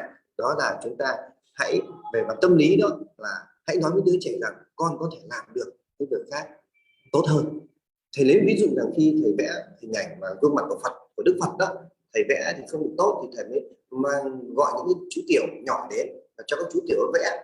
Và khi vẽ lên hình đó thì rõ ràng là những chú tiểu đó vẽ rất là đẹp, và thầy không vẽ bằng đẹp bằng họ, nên thầy mới nói rằng các con thấy không, thầy không có vẽ được, các con làm được cái này, các con vẽ được cái này. Thì thay vì cái việc của chúng ta cố phải dạy cái đứa trẻ đó đúng là làm tốt được những cái vấn đề của người khác hoặc những cái việc khác, thì hãy nói với chúng rằng con có thể làm những việc khác tốt hơn, và hãy cho chúng làm, cho chúng thử những cái phẩm chất mà nó có, thì từ cái việc đó đứa trẻ sẽ trở lên tự tin hơn rất là nhiều. Đó là về mặt tâm lý. Bởi vì với đứa trẻ đó thì khi chúng còn nhỏ đó, thì bố mẹ là cả một thế giới, bố mẹ nói gì chúng cũng sẽ nghe, và chúng thường trông đợi rất nhiều từ bố mẹ của chúng, đúng không ạ? Con cái thường trông đợi rất nhiều từ chúng ta, nên là chúng ta đừng cố bắt con mình phải giải quyết những thứ mà chúng không có khả năng, đúng không ạ? Chúng sẽ cảm giác là tự ti đi rất là nhiều. Hãy cho chúng làm, khuyến khích, động viên chúng làm những cái việc mà chúng giỏi, thì chúng sẽ tự nhiên mà tự tin hơn. Đó thì bạn, tôi xin tóm tắt cái này cũng khá là hay, đúng không ạ? Thì ý của thầy muốn nói cái phương pháp tiếp theo như thế, thay vì là chúng ta so sánh thì chúng ta để cho trẻ, để con cái chúng ta phải cố làm cái việc của người khác làm tốt, thì hãy khuyến khích nó làm tốt lên những cái việc mà chúng giỏi, thì tự nhiên chúng sẽ tự tin hơn mà thôi. Đó. Okay, thank you, Lama. Please. To remove for example, anger is one of the biggest issue, I would say, but today I will not go deep into anger, but in general, one of the things that I would think of is now to remove the anger. For example, if a person, if you get very, very angry, and then you do some practices and you think that, oh, the practices is not working, let me tell you with my own experience how the anger management works. First, something happened and you get angry for 15 minutes. You don't feel like talking to that person for one day, let's say. The anger doesn't go away all of a sudden. But from the first day that you work on getting rid of anger towards a child or towards anything or anybody, at the beginning you might feel uncomfortable to talk for one day. Now slowly it becomes like 5 hours. Slowly you feel okay after 1 hour. Slowly you feel okay after 15 minutes. Slowly you feel okay after 5 minutes. Slowly you are so angry, but the anger melt in maybe 2 minutes. And if you practice more, then slowly you get angry, but it is just for like 20 seconds. And you can even reduce that. You continue practice, and then it can help you to get rid of the anger in like 5 seconds. then slowly like 2 seconds. So when you can control the anger in 2 seconds, then basically 2 seconds is not enough to react, to say something bad or to act something bad. So at that time, you can pretty much say that I don't get influenced by anger and I don't react negatively because of anger. So that time you pretty much tame the anger. So this is how the anger management works. So if you have an anger issue in some sense, then it is not, it is like, there are many kind of anger. There are kind of anger that, you know, you get angry to only those people who you love, who you care, like family, children, this and that. With your colleagues, you don't get angry, you can control nicely. To a stranger, you don't get angry, you can control nicely. You're a very nice person in front of your colleagues or friends. But when it comes to family or a friend, very close friend, or a children, parents, then you can't control that. In this situation, or in general angry, or it also works. Remember, you work with one person first. Make a commitment that, okay, this child, I will never show any anger. I will never get angry to this child. If you have 3 child, it's okay. You may lose some anger sometimes. You may lose some control over the anger. But, you know, you just say, okay, among this child, this is the one who is naughtier. So if the second one is the naughtier, then you make a commitment that I will never get angry to the second child. Even if the second child come and step me, I will still hold and try to respond with love and compassion. You should work with one person first. Trust me, this works so good. Target one person who is very annoying. Make commitment. Never lose anger. If you can do well with this one person, then it's so easy. You can just switch the object, the subject. You can do it very nicely and effectively. So change yourself from one person. Muốn chia sẻ về cái việc mà loại bỏ được cái sự nóng giận, bởi vì nóng giận thường là cái vấn đề mà dễ gặp nhất trong cuộc sống của chúng ta. Hôm nay mặc dù thầy không đi quá nhiều vào cái sự nóng giận, bởi vì sự nóng giận nó sẽ có rất nhiều cái dạng nóng giận khác nhau, nhưng để nói chung chung sự nóng giận thì thầy sẽ chia sẻ với các bạn một cái phương pháp các bạn thực hành. Thì thầy lấy ví dụ những cái phương pháp và thực hành ở trong thiền viện của thầy thường bây giờ là để cho phép mọi người khi có nóng giận là tức giận trong vòng 15 phút. Đấy là cái phương pháp của trong cái nơi mà thầy đang hướng dẫn mọi người. Còn với bạn trong cuộc sống thì khuyên các bạn như này, là các bạn hãy giảm dần đi, giảm để cho phép mình, ví dụ ban đầu khi bạn nóng giận đó, bạn cho phép mình đầu tiên là 1 ngày nóng giận không nói năng gì, xong dần dần các bạn giảm đi là cho phép mình chỉ tức giận trong vòng 5 tiếng thôi chẳng hạn, xong rồi bạn lại luyện tiếp, bạn lại giảm đi cái thời lượng này, cho phép mình là chỉ phép tức giận trong 1 giờ thôi. Đó, sau khi hết 1 giờ sau luyện xong đó, bạn lại tiếp tục này, mình chỉ cho phép mình nóng giận tức giận trong vòng 15 phút thôi. Từ 15 phút đấy các bạn lại giảm tiếp là mình chỉ cho phép mình được phép nóng giận trong vòng 2 phút thôi. Ông lại giảm đi tiếp rằng mình chỉ cho phép mình nóng giận trong vòng 1 phút thôi. Đó, xong lại giảm đi rằng mình chỉ cho phép mình nóng giận trong vòng 20 giây thôi. Xong lại giảm đi tiếp rằng là mình chỉ cho phép mình tức giận trong vòng 5 giây thôi. Và cuối cùng rằng là mình sẽ chỉ cho phép mình nóng giận trong 2 giây thôi. Thì 2 giây đó là cái khoảng thời gian rất là nhanh. Mà mình nếu mà mình chỉ nóng giận trong 2 giây đấy mà mình hết đấy thì mình sẽ, nó không đủ thời gian để mình phản ứng lại một cách tiêu cực ra bên ngoài. Vì 2 giây thì chúng ta không kịp, không đủ thời gian để chúng ta nói những cái tiêu cực hoặc làm điều tiêu cực. Nên là chúng ta rèn luyện cái sự khống chế cái sự nóng giận của chúng ta bằng cách chúng ta cứ giảm dần. Chúng ta cho phép bản thân chúng ta dần dần nhé, chứ không một cái ngay tức khắc được, mà chúng ta phải giảm dần cái thời lượng chúng ta cho phép ta tức giận đi. Và một cái nữa chúng ta cần phải làm rằng là chúng ta không thể là áp dụng một cái cách đó với tất cả mọi người cùng một lúc được.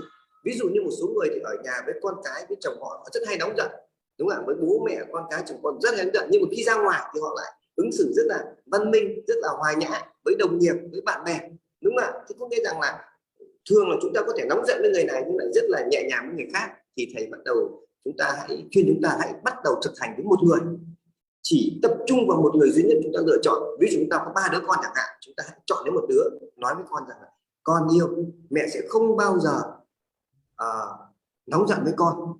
Hãy chọn cái đứa nào nó hay quấy nhất đấy, thì cái cố gắng đầu tiên mình chỉ thực hành làm sao mà với một người thôi đã, đúng không ạ? Làm thế nào mà có thể với những người khác mình không kiểm soát được, mình vẫn nóng giận là chuyện bình thường, nhưng với cái đứa mình phát nguyện ra đấy, cái đứa mình thực hành kia đấy, thì phải cố gắng bằng được là sẽ không bao giờ nóng giận với nó. Thì từ cái việc của chúng ta đối xử được với một người đấy thì dần dần chúng ta sẽ lan ra thành 2 người và thành nhiều hơn. Nên là các bạn phải chú ý là cái phương pháp ấy đều ai cũng đều biết được là nóng giận đến từ đâu, chúng ta phải làm gì rồi, nhưng khi mà chúng ta muốn áp dụng đồng đều với tất cả mọi người ngay một lúc thì rất là khó, hoặc là chúng ta có thể triệt tiêu cái nóng giận ngay tức khắc rất là khó. Cái đầu tiên là vấn đề về thời gian, đúng không ạ? Là chúng ta phải tự cho phép mình bản thân được nóng giận đã, nhưng bắt đầu giảm dần cái lượng thời gian. Và cái thứ hai rằng là cho phép mình được phép nóng giận với một số người đã, còn nếu như phải chọn một người duy nhất cho mình để mình không nóng giận đi, để mình thực hành với người đó, rồi từ cái việc thực hành với một người đó nó sẽ dần dần tôi luyện cho các bạn dần lên, thì các bạn sẽ loại bỏ được mấy cái nóng giận, đúng không ạ? Thì đấy là phương pháp để chia sẻ với các bạn trong cái đoạn nói vừa rồi. Okay, thank you, Lama. When the child says something bad, when the child use a something wrong, or maybe your friend says something wrong, or maybe your partner or your colleague or your parents, when some people say something wrong, you don't agree with that, or you don't, for example, you don't agree with that, never say no, or never say that you are wrong. Because when you say you are wrong, person immediately start try to find every other reason that they are right. Instead of trying to understand the situation, they try their all energies into thinking the opposite side. When you don't agree with the child and what they're saying, or partner or what they're saying, and the parents and what they're saying, instead of saying or rejecting them, it is very important to hold your nerves, hold your anger or discomfort, and then let them understand, just explain them, let them understand, give a reason and let them understand. No need to say no, no need to disagree directly. You just say the reason. If the child say bad words, let the child, instead of saying, don't say, you can say that, oh, you are using this and bad words. Is it okay? Let them think and let them realize and understand that what they're doing and saying is not okay. So this way, you can help your emotion, you can help yourself from having emotion. At the same time, you can help the other side as well, without creating disharmony between the relation. Thầy muốn nói rằng là cái bước tiếp theo là khi con bạn nói một cái điều gì đó sai, hoặc là có thể là cái người yêu bạn chẳng hạn nói một điều gì đó sai, thì bạn cũng đừng ngay tức khắc phản ứng ngay tức khắc, không được, đúng không ạ? Vì cái việc mà bạn ngay tức khắc bạn góp ý như vậy đó thì sẽ dẫn tới cái việc là đứa trẻ hoặc cái người bạn đó sẽ nghĩ ra rất nhiều cái lý do để giải thích, để ngụy biện cho cái việc là mình không sai, đúng không ạ? Nên cái việc mà chúng ta đưa ra cái lời phán xét ngay tức khắc đó thì sẽ không giúp mọi người nhìn nhận ra vấn đề đâu. Họ sẽ không nhìn được ra cái vấn đề của họ đang sai đâu, mà họ sẽ luôn luôn tìm ra những cái lý do, cái nguyên nhân để ngụy biện, đúng không ạ? Để phản biện là cái hành động của họ là không sai. Bởi vậy thay vì chúng ta phản ứng ngay rằng là bạn sai rồi hoặc là không được, thì chúng ta hãy bắt đầu trò chuyện, đúng không ạ? Bắt đầu chúng ta trò chuyện và giải thích để cho người đó hiểu được ra. Ví dụ khi con mình nói điều gì đó sai, chúng ta phải nói là hỏi con rằng là con có biết rằng là cái lời con nói vừa đấy là chưa được tốt không? Đó, thì hãy để đứa trẻ nó suy nghĩ đi, và chính cái việc suy nghĩ đó nó sẽ tự nhận ra. Nghĩa là nó có cần thời gian để nó suy nghĩ và nó nhìn nhận lại. Còn nếu chúng ta phản ứng ngay tức khắc thì cái việc phản ứng ngay tức khắc nó phản ánh cả ngay cái cảm xúc chúng ta cũng không kiểm soát được. Nếu chúng ta không kiểm soát được cảm xúc chúng ta thì làm sao chúng ta có thể giúp được con của chúng ta, đúng không ạ? Thì đây là cái giống như là cái sự đồng nhất, cái sự chiêu cảm thôi. Nên từ cái việc chúng ta tĩnh lại, chúng ta nhẫn lại, chúng ta không phán xét ngay đó, đúng không ạ? Không kết luận ngay, thì chính chúng ta cũng điều ngự được cái cảm xúc của mình đó, và từ cái việc điều ngự được cảm xúc của mình thì chúng ta sẽ giúp con chúng ta điều ngự được cảm xúc của chúng. Nên cái việc này là cái phương pháp đó. Đây là một phương pháp rất là hay, đúng không ạ? Là rất rằng rõ ràng mới sai, nên chúng ta đừng vội kết luận, đừng phán xét, hãy cho họ có thời gian, đúng không ạ, để bình tĩnh lại, để họ suy xét lại, thì việc đó sẽ giúp cho cả chúng ta không nổi nóng giận, và cũng sẽ giúp được họ để điều ngược được cái nội tâm, cái cảm xúc của họ. Đấy là phương pháp thầy chia sẻ với chúng ta trong đoạn nói vừa rồi. Okay, thank you Lama for this one. Every seed need its time to grow. So thinking about the concept of impermanence, very important, because some children, they don't learn things easily. If you are trying to correct something, some people, they just don't, they want to change, but they can't change immediately. So giving a time and be patient is very important, because sometimes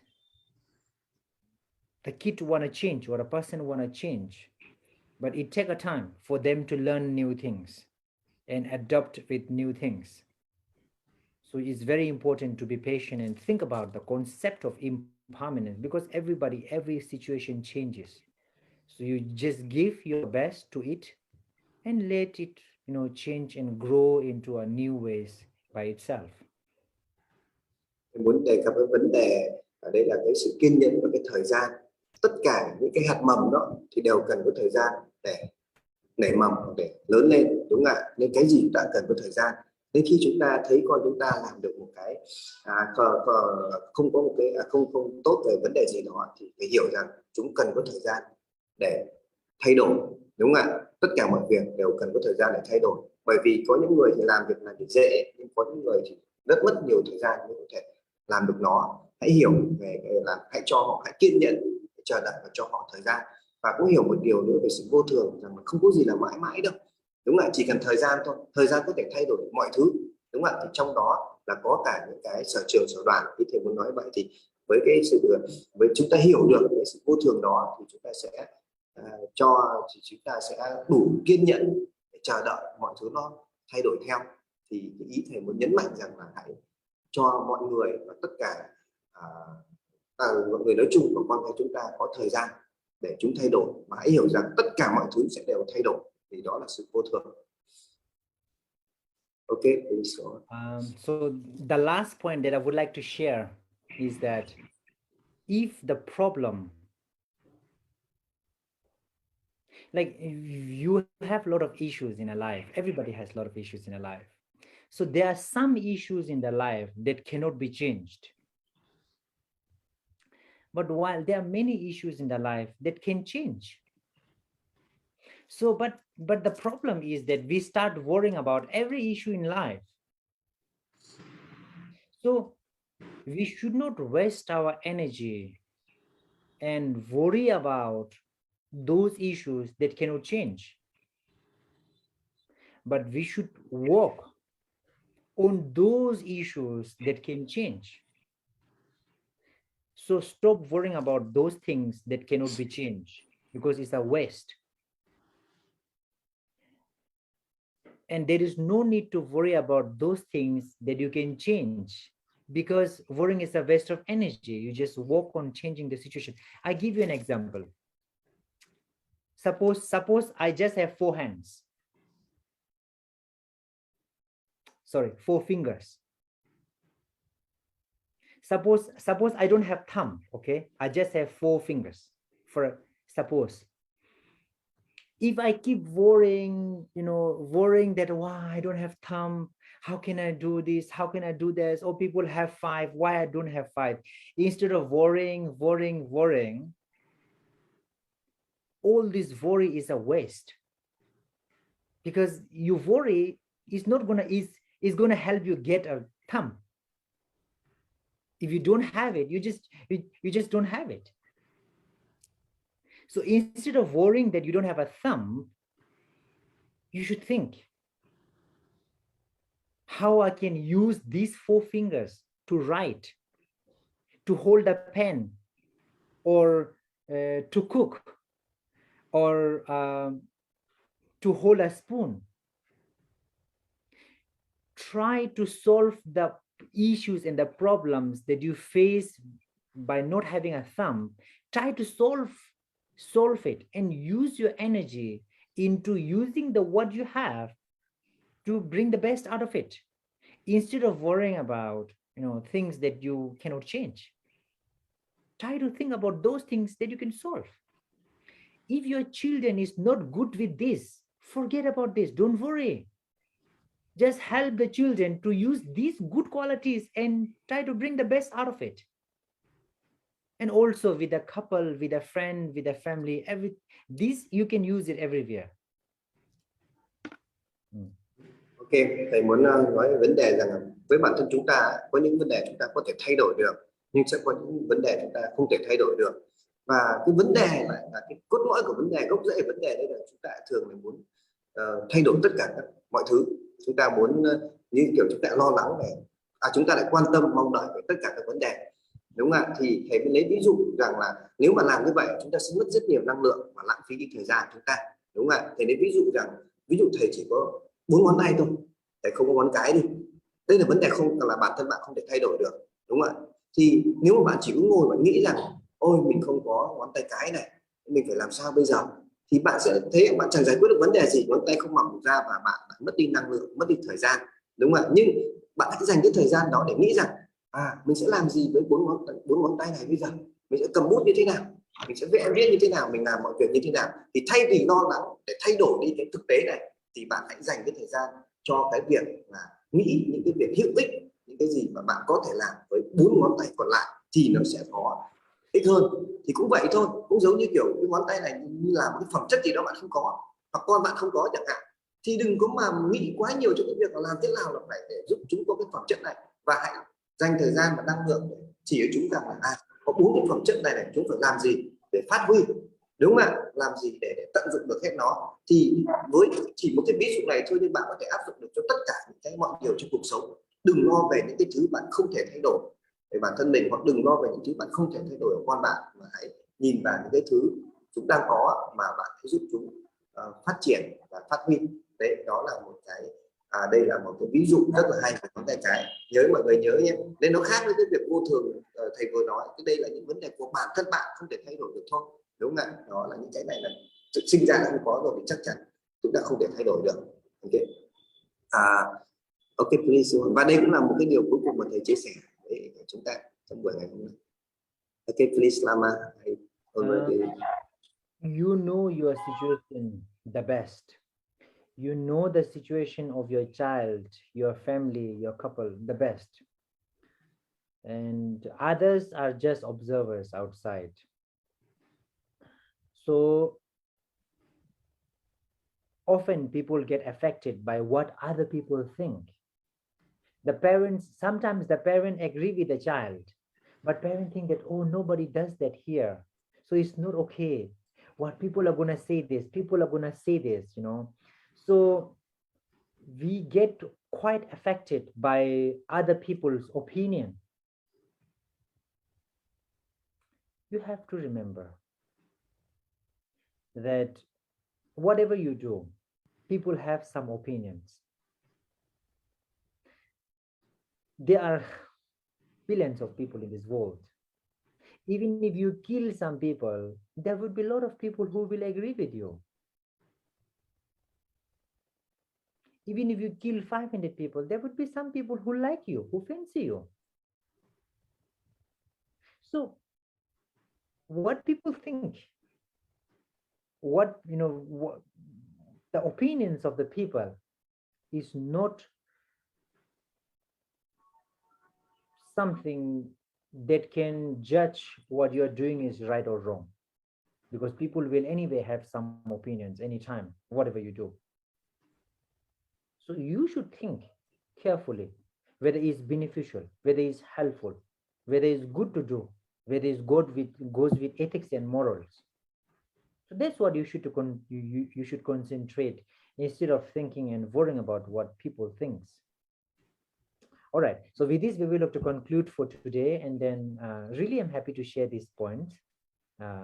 So yeah, I would like to go through some question and answers after this. We still have a few minutes, I guess.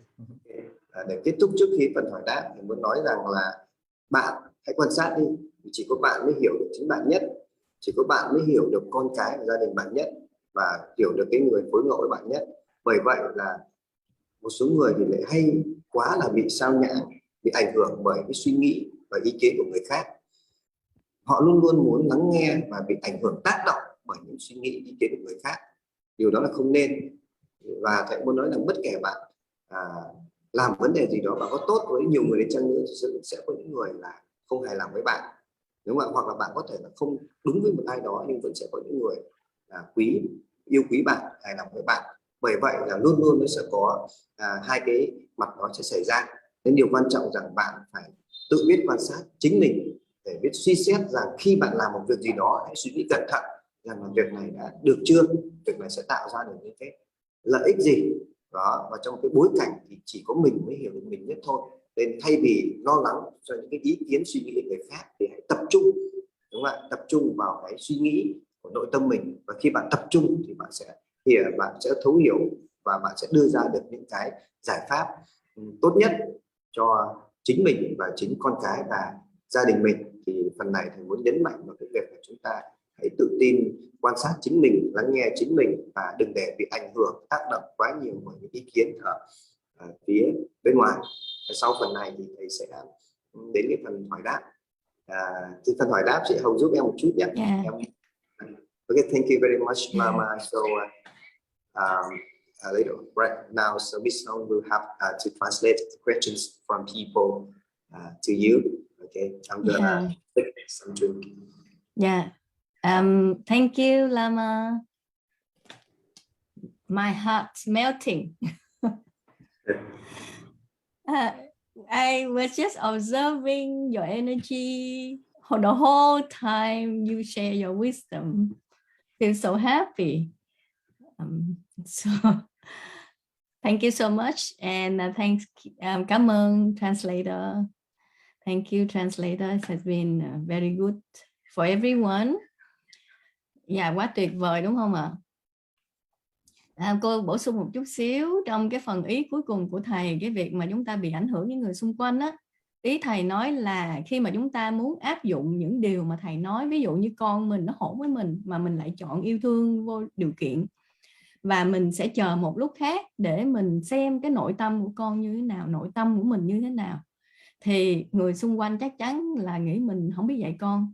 Ý của thầy là vậy. Thì sẽ có những nhận xét, những phê bình, đúng không? Nên là chúng ta cứ hiểu mình nhất, hiểu nội tâm của mình nhất, hiểu về cái chân lý, cái sự kết nối bằng tình yêu thương vô điều kiện vi diệu đó, để mà chúng ta đi theo cái con đường đó. Bởi vì chúng ta có làm sai thì cũng sẽ phê bình, mà chúng ta có làm đúng thì cũng sẽ phê bình. Cho nên đừng vì lời phê bình mà bỏ cái quan điểm của mình ha. Đó là cái lý do chúng ta học. Chứ nếu chúng ta học xong chúng ta vẫn làm theo đám đông và chúng ta sợ bị đám đông phán xét thì chúng ta sẽ không có học được điều gì hữu ích và mới mẻ cả. So I just have one question. So my question first. Last time we heard that we need to expose the children to as much circumstances of other people as possible. So that they grow compassion. Right? So we bring them to the orphans, we bring them to the richer, the better people, achievers. And that help us to, humble and sharing and grow compassion. And how can we distinguish between seeing more of circumstances to grow compassion with comparison? Oh, that's very, very nice. I truly like that. Can we I have a minute to translate? Yeah, cô pin cô vô với xóa lại ha. Rồi, cái câu hỏi của cô với thầy đó là, mình nhớ là ở tuần trước thì thầy có hướng dẫn mình là trong những cái điều mà mình dạy con, đó là mình mang con đến rất nhiều hoàn cảnh khác nhau. Mọi người có nhớ không? mình cho con đi làm từ thiện, gặp người trẻ mồ côi, gặp những cái người hoàn cảnh khó khăn để con học chia sẻ, con học yêu thương. Rồi con cũng phải gặp những cái người giỏi để con biết khiêm nhường. Vậy thì trong cái khi mà mình mang con ra những cái bối cảnh đó, thì đâu là ranh giới giữa cái việc giúp con phát triển cái lòng từ bi hoặc là phát triển cái sự khiêm nhường với lại so sánh? Mà ngày hôm nay chúng ta được học là phải tránh xa sự so sánh, đúng không ạ? Yeah. Yeah, please. A very, very good point. I really am happy that you mentioned this one. In life, there are the expectation that people have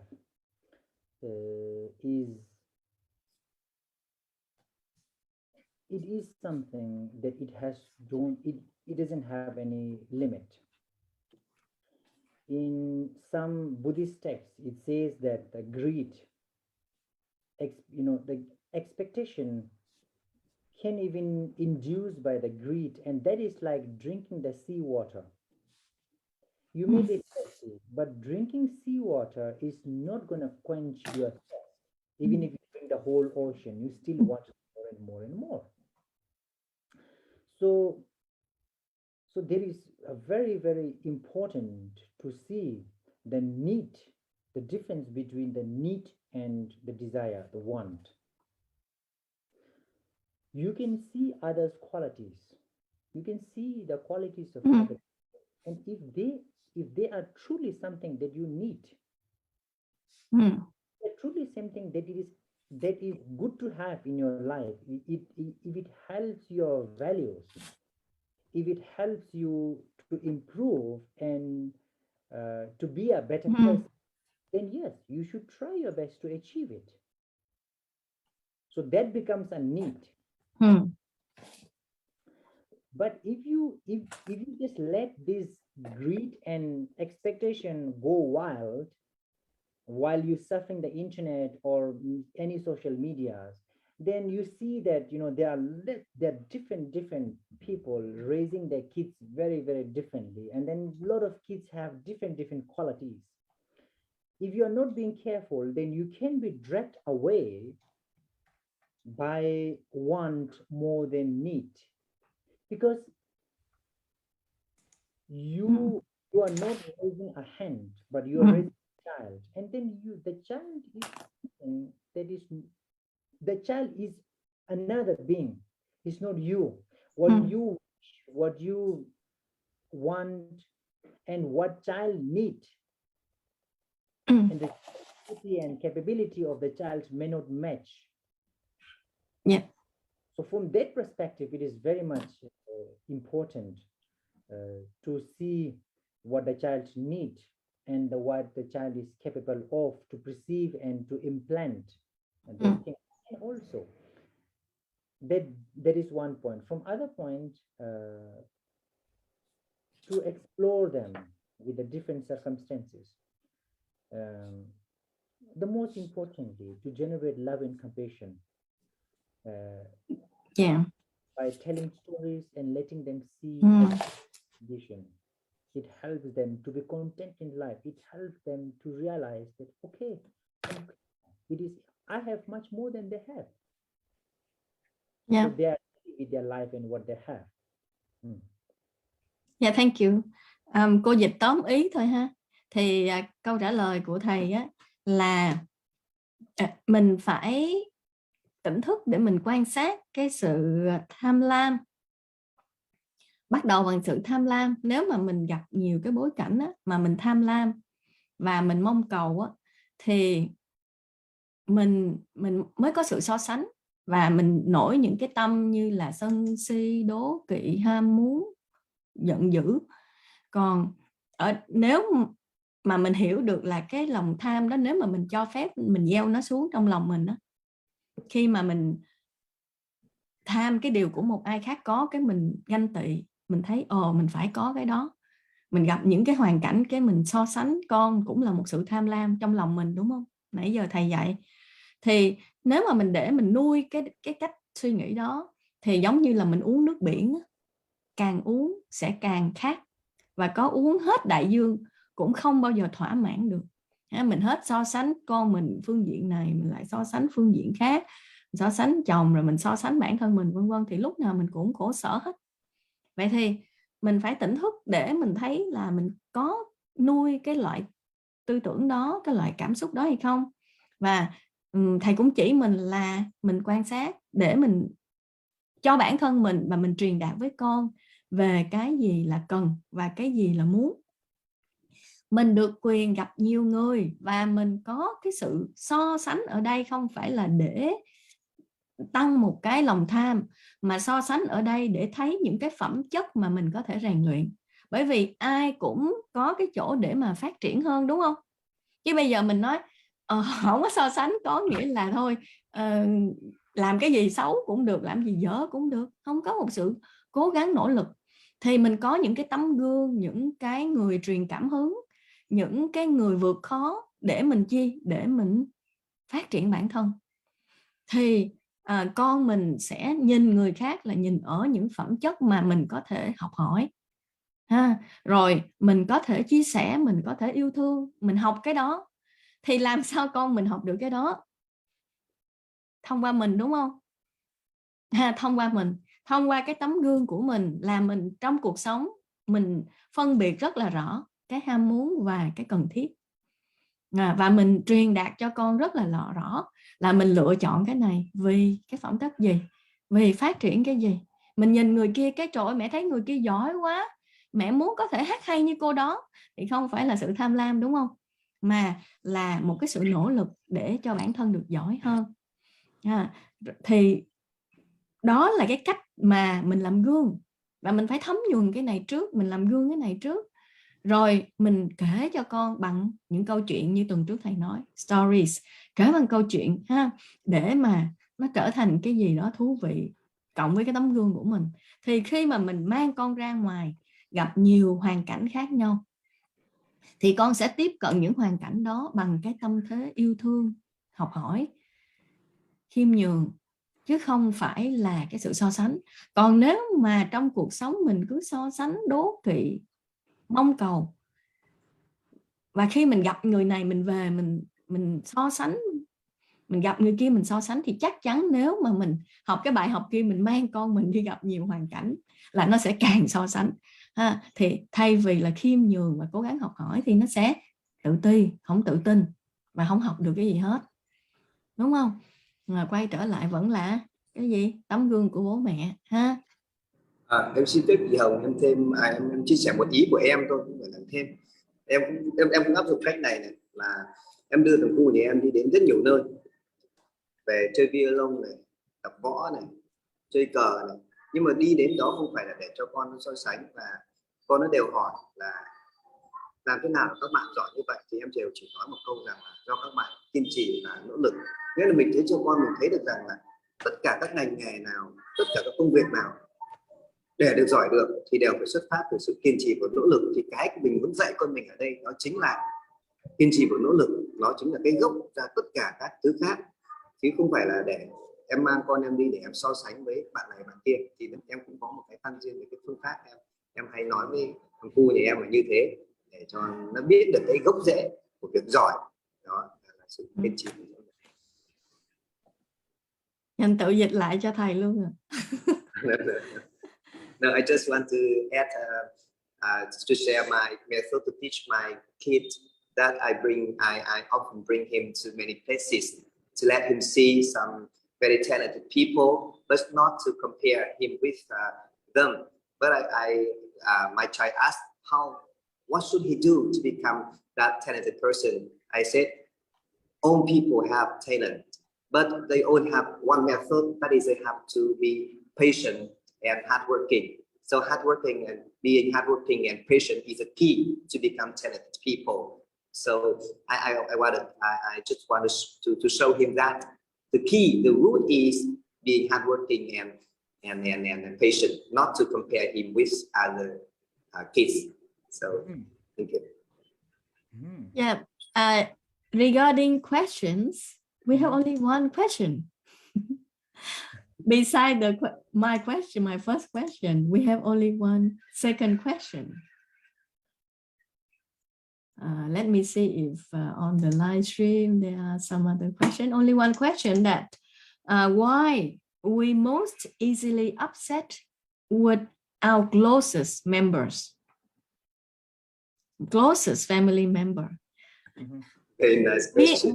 While we love them the most, why we hard for us to control our emotion towards them?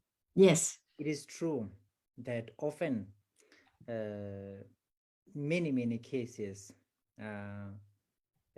you get angry towards those people who you love, who are your family, who, like, you know, like wife or husband or a very close friend or a close family. You know, we get angry easier. Again, the same thing that I said, because we have more expectation towards from them. We expect a lot. You know, sometimes we expect as if we and that person is like a one person. It is impossible. It is another person. And the way a person think and react and behave, everything is different. So it's impossible that the two person has exactly the same thought all the time. So over expectation, then expectation don't mean then come disappointment, and then you get angry. Yeah, thank you. Câu hỏi của một bạn là hình như Thùy Trang, là tại sao mà chúng ta dễ nổi giận với những người thân của mình, những cái người nào mà mình yêu nhất thì mình sẽ dễ nổi giận nhất. Thì thầy nói cũng cùng một quy tắc thôi, các bạn áp dụng cái quy tắc nãy giờ mình học về cảm xúc, đó là đối với cái người mà mình càng yêu thương hoặc là mình càng gần gũi, mình càng dành thời gian nhiều á, thì mình càng có nhiều mong đợi từ người đó, mong cầu nhiều, và mình muốn người đó với mình có cùng suy nghĩ. Mình muốn mình với người đó có cùng suy nghĩ. Tại sao cưới nhau lâu quá rồi mà còn không hiểu, còn nói những cái điều như vậy, trong khi nếu người khác nói những điều như vậy thì mình không có mong đợi là người khác phải nói chính xác như mình mong muốn, cho nên mình không có nổi giận. Mà nếu mà cái người đó nói không có đúng ý của mình, một lần cái mình thất vọng, 2 lần cái mình giận, 3 lần cái mình nổi khùng lên như vậy, thấy không? Cho nên là cái gốc nó cũng đều giống nhau, thì mình phải quay lại mình hiểu. Thầy nói mình hiểu là đã là hai cá thể thì không có giống nhau. Này các bạn nào học lớp hôn nhân thì gật gù quá nè. Mình sống với nhau lâu quá, mình tưởng là sống lâu nhau, giống nhau, hiểu nhau và nói phải đúng ý nhau. Nhưng mà thầy xác nhận là không có hai cá thể nào giống nhau, cho dù sống lâu hay trong nhà vợ chồng gì cũng vậy luôn. Là tư tưởng mình không có phải lúc nào cũng trùng với nhau, nên mình phải mở lòng, không có mong cầu. Thì mình càng không mong cầu thì nó sẽ càng nhẹ nhàng. Mong cầu nhiều thì mình bỏ mong cầu. Mình yêu ai nhiều mình sẽ mong cầu nhiều, mình dành thời gian với ai nhiều mình sẽ mong cầu nhiều. Hoặc là mình lo lắng cho người đó nhiều, mình chăm sóc nhiều thì mình sẽ mong cầu nhiều, đúng không? Châu mở mic tự hỏi đi.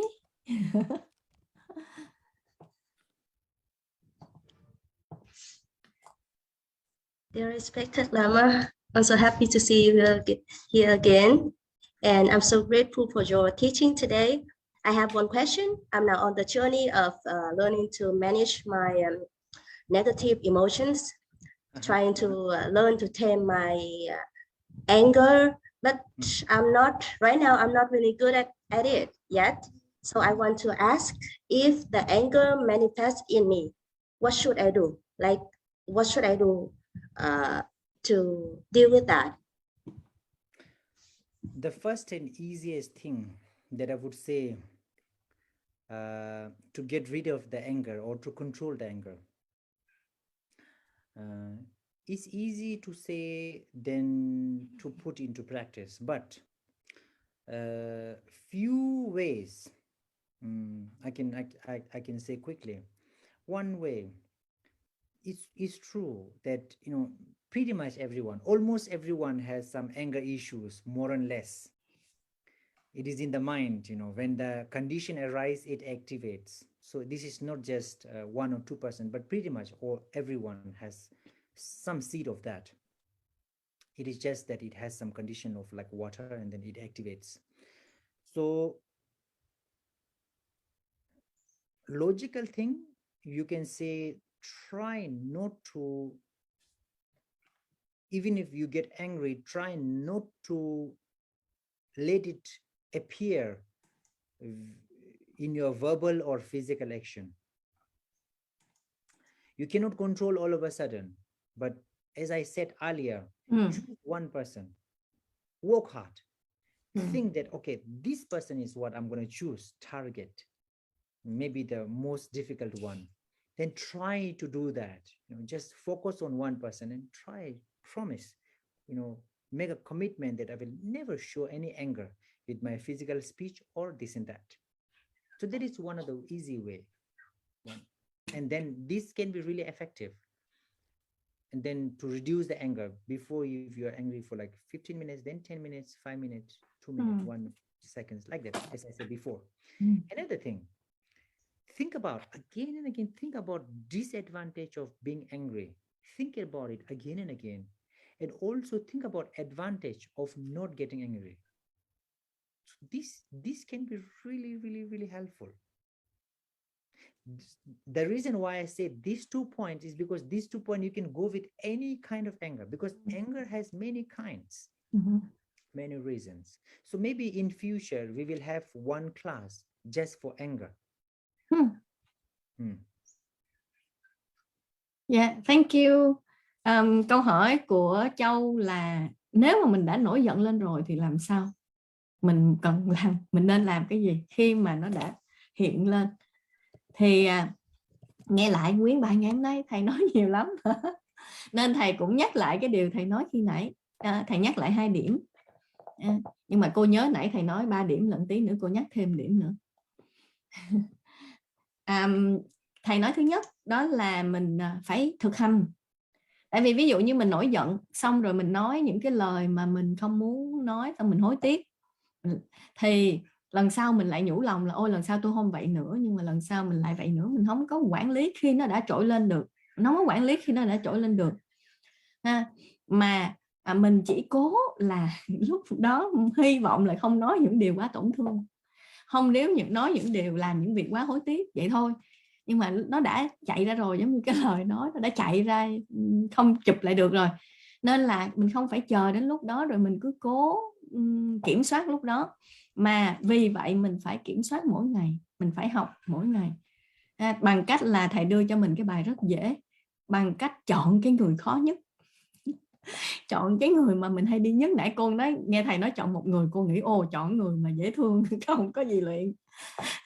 Nên là bây giờ thầy lại nhấn rõ là chọn cái người mà mình khó bình tĩnh nhất á, và mình nguyện với lòng là mình sẽ không nổi nóng với người này. Nhưng mà mình sẽ không làm được liền đâu, mình vẫn sẽ nổi nóng. Nhưng có điều là mình sẽ cho phép mình là ok, hết một ngày rồi, bây giờ phải buông xả, đúng không? Thì cô nói cái đó là cái ý thứ 3. Thầy nói buông xả bằng cách gì? Phải có một cảm xúc tiêu cực, tích cực. Tiêu cực không tự nó mất đi.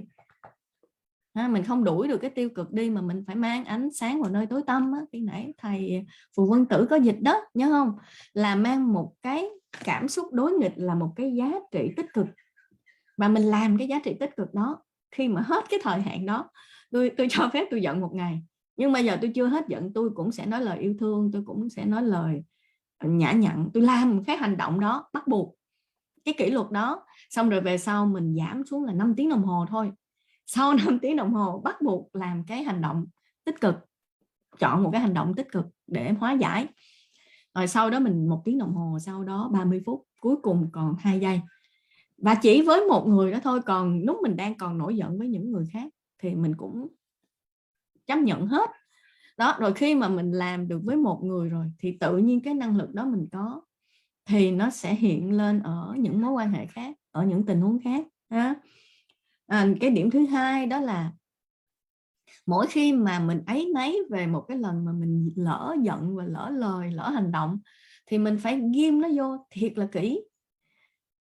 Và mình thấy được cái sự bất lợi của cái việc mà mình vẫn chưa có gia tăng năng lực.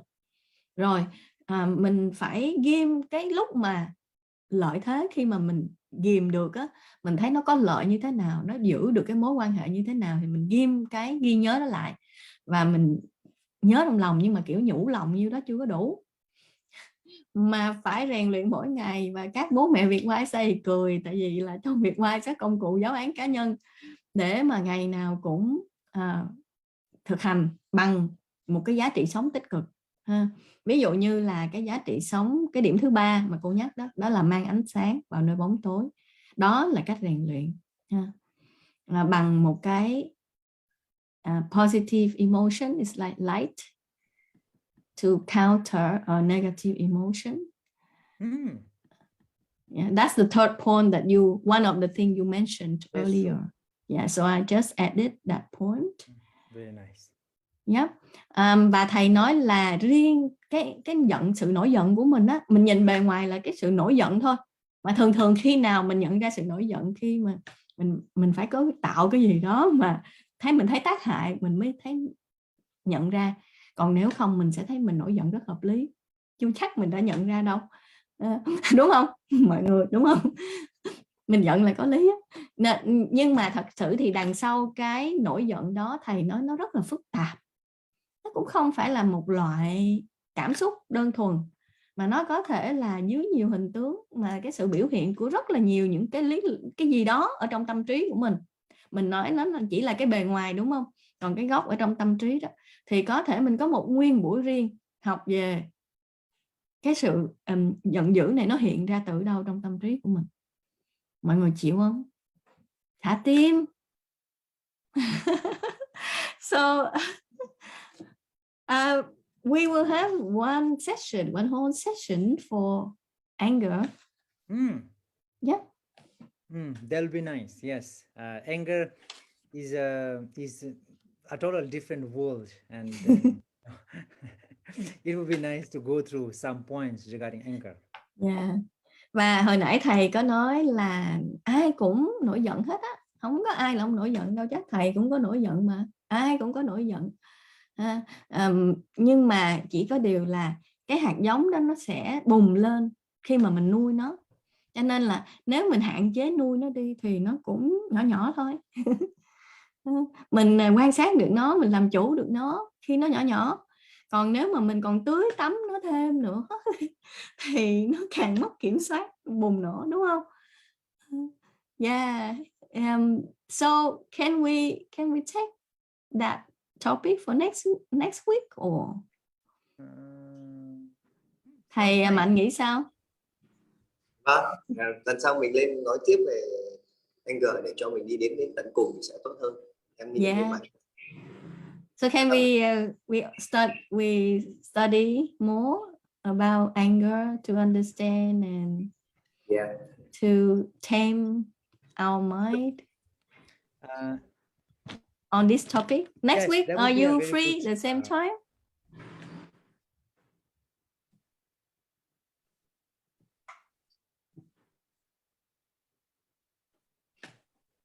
Oh, okay. So yes, let's go on the next week on anger. It was breaking a bit. All right, so let's go on with anger next week.